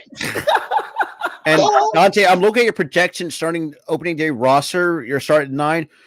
Obviously, you have Altuve, Pena, Alvarez. I mean, everybody stays the same except for the first base spot. So you have, or at center field, because you have Myers in center and JT Matijevic. Oh God, I'm going to pronounce it. Manajevic. Yeah, he's your first baseman going forward. If you don't, JJ Manajevic. He's a strikeout machine, but he got pop in the bat though. But I think we'll get another first baseman in free agency though. I think we gonna counter that. I mean, so far this season, Yuli been and Trey Mancini, I think he will go somewhere. But I think we need to get a first baseman, though. We need get a first baseman. So I just love that scenario of like you try to you're butchering a name and then Dante said it. See, I hate names like that. I love that whole that guy scenario that played out. So as for Dante's Astros starting rotation, if they decide not to bring back Verlander, it goes as follows. You got Framber Valdez, who's going to be your ace. Let's real, it's well deserved. Let's keep it a buck here. Christian Javier is your 2. Lance McCullers is your 3. Luis Garcia is 4, and Jose Urquidy is the number 5 guy in that rotation. Yeah, I think Hunter Brown is going to get tossed up in there somewhere. I think Hunter Brown should be tossed up in there. I feel like Hunter Brown's going to be either. I feel like the Hunter Brown's going to be like the 4 or 5 because he's going to be a rookie. Because it was speculation that we may Jose Urquidy may not be on the team too long. Urquidy may not be on the team too long, pretty much. Right. I mean, shit. I mean, well, so far, I mean, in 2022, a 3.94 ERA in 28 games started, 134 strikeout. I mean, we'll take him off your hands. Oh yeah, you can have him. You can have a guy that. If I say you get he's good. He can be good. He can be dangerous. But the problem is he stays in the strike zone a lot, and against great teams, against good teams, you can't live in that strike zone. He's more of a strike thrower, but he can work. He can work. Guess he's just with the Astros. He was just with the Astros. It worked so much, but he's more of a strike thrower. Like he likes to come right at you with strikes, and that can hurt. That can kind of hurt him in a lot of games. That can kind of hurt him and make him turn into a jug machine, a pretty much hitting machine. Much. But I think overall, though, if they still keep Urquidy, man, you got a young rotation. I mean, right now the only elder statesman in that rotation is Valdez. He's entering his age 29 season. Yeah, he should have been a damn candidate for Cy Young Award. Man. He should. Let's keep it a buck. The way he dominated against us, the way he dominated the entire year, he should definitely be up there. for Cy Yep. Young. And let's be real. Like, you can't tell me a guy that has like what 26, 27 consistent quality starts, like you don't get a Cy Young consideration. Give me a pitcher that you can go that can go out there and give you 6 innings every single time, every single start. Not that I can think Go out of. there and give You 6 can't think of innings every single nobody. time. No, You can't think of anybody. That Hey, can nice. pitch, can complete games consistently though. Pitch complete games too. You can't think of no, anybody. you can't, nobody. Because see, this is where I kind of get Yeah. jealous at. The thing It's is, the thing is though, because a lot of these teams, basically all 31 of them, except for the Astros, are worrying about pitch count. Yep. If a guy could still go, if he doesn't look gassed and he's not giving up runs, keep him in there. Doesn't Yep. matter what his pitch count is. Keep him in there. That's what killed Dust in the World Series. Yep. Yeah, Wheeler had like 60-something pitches. He gets taken out, immediately gives up 3-4 runs. Leave Wheeler in there. Leave these Yo, you should've left in him in there there. that are still good, even though their pitch count's kind of high. Yep. Leave him in there. I mean, we If could he- have forced a game 7 had that situation not occurred. We could have won that game 1-0 for all I cared. Yep. 1-0. And it's crazy too. Looking at the entire roster, that Altuve is one of the longest tenure players Yep. in the major league. Well, Yep. when it comes to the Houston Astros Yep. roster, Yes. Yeah. that's crazy. That's I crazy. mean, it is crazy. He's only 30, about to be turning 33 very soon. It's just like, really? It doesn't really show that he looks like he's 30. Well, babyface Altuve looks fucking weird as hell. yeah. That whole World Series, I'm like, why'd you shave your face? You look like an actual baby that can walk. You look like a baby, my guy. I was just And the fact that painted though for a guy that's I was like mentally roasting Altuve the entire time he was on TV. Like, you look like a baby. You look like a but baby. yeah, I Like a mean, baby.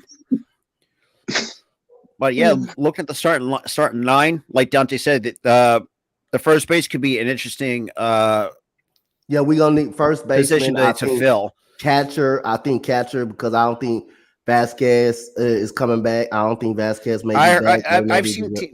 Now the question is, where does Vasquez go? Center fielder might be a question. We may can get another center field. We may need another center fielder. Just watch Houston pump out a center fielder. We gonna find a way. We gonna find a way to put some players in somebody. They're gonna pump one out in the minor league system. Find a way.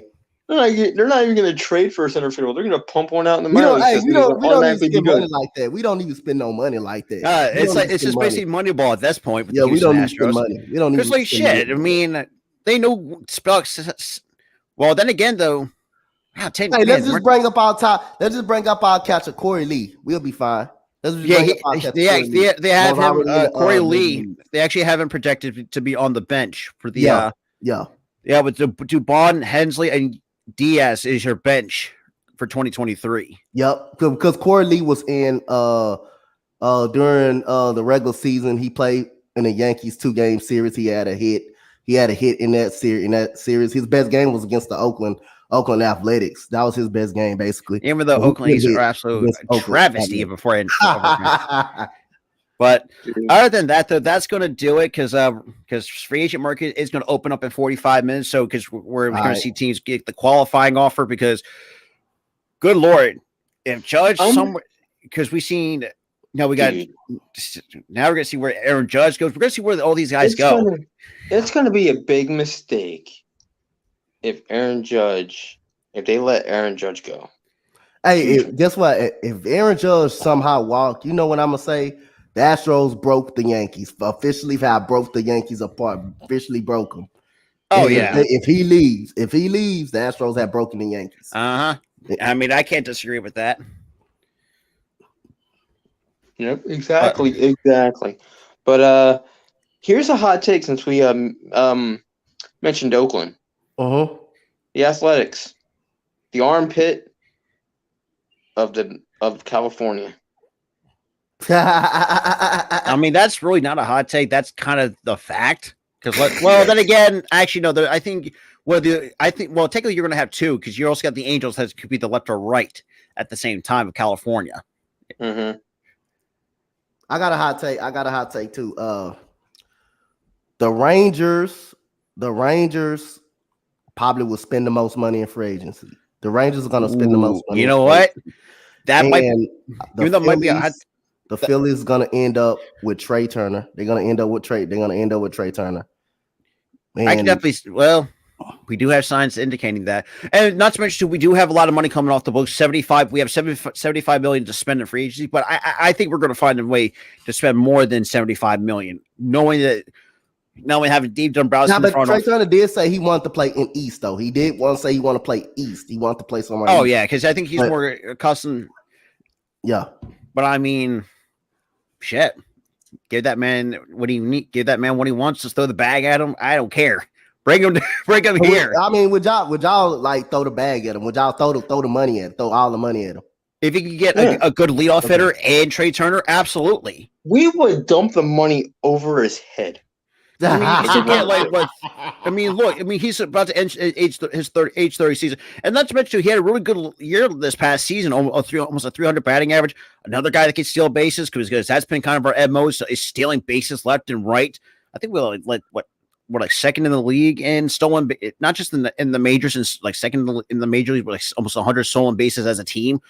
Who would have fucking thought would that been? I mean, like who would have thought Shore would be stealing bases, which is shocking to me. He's been stealing bases since 2016, Rob.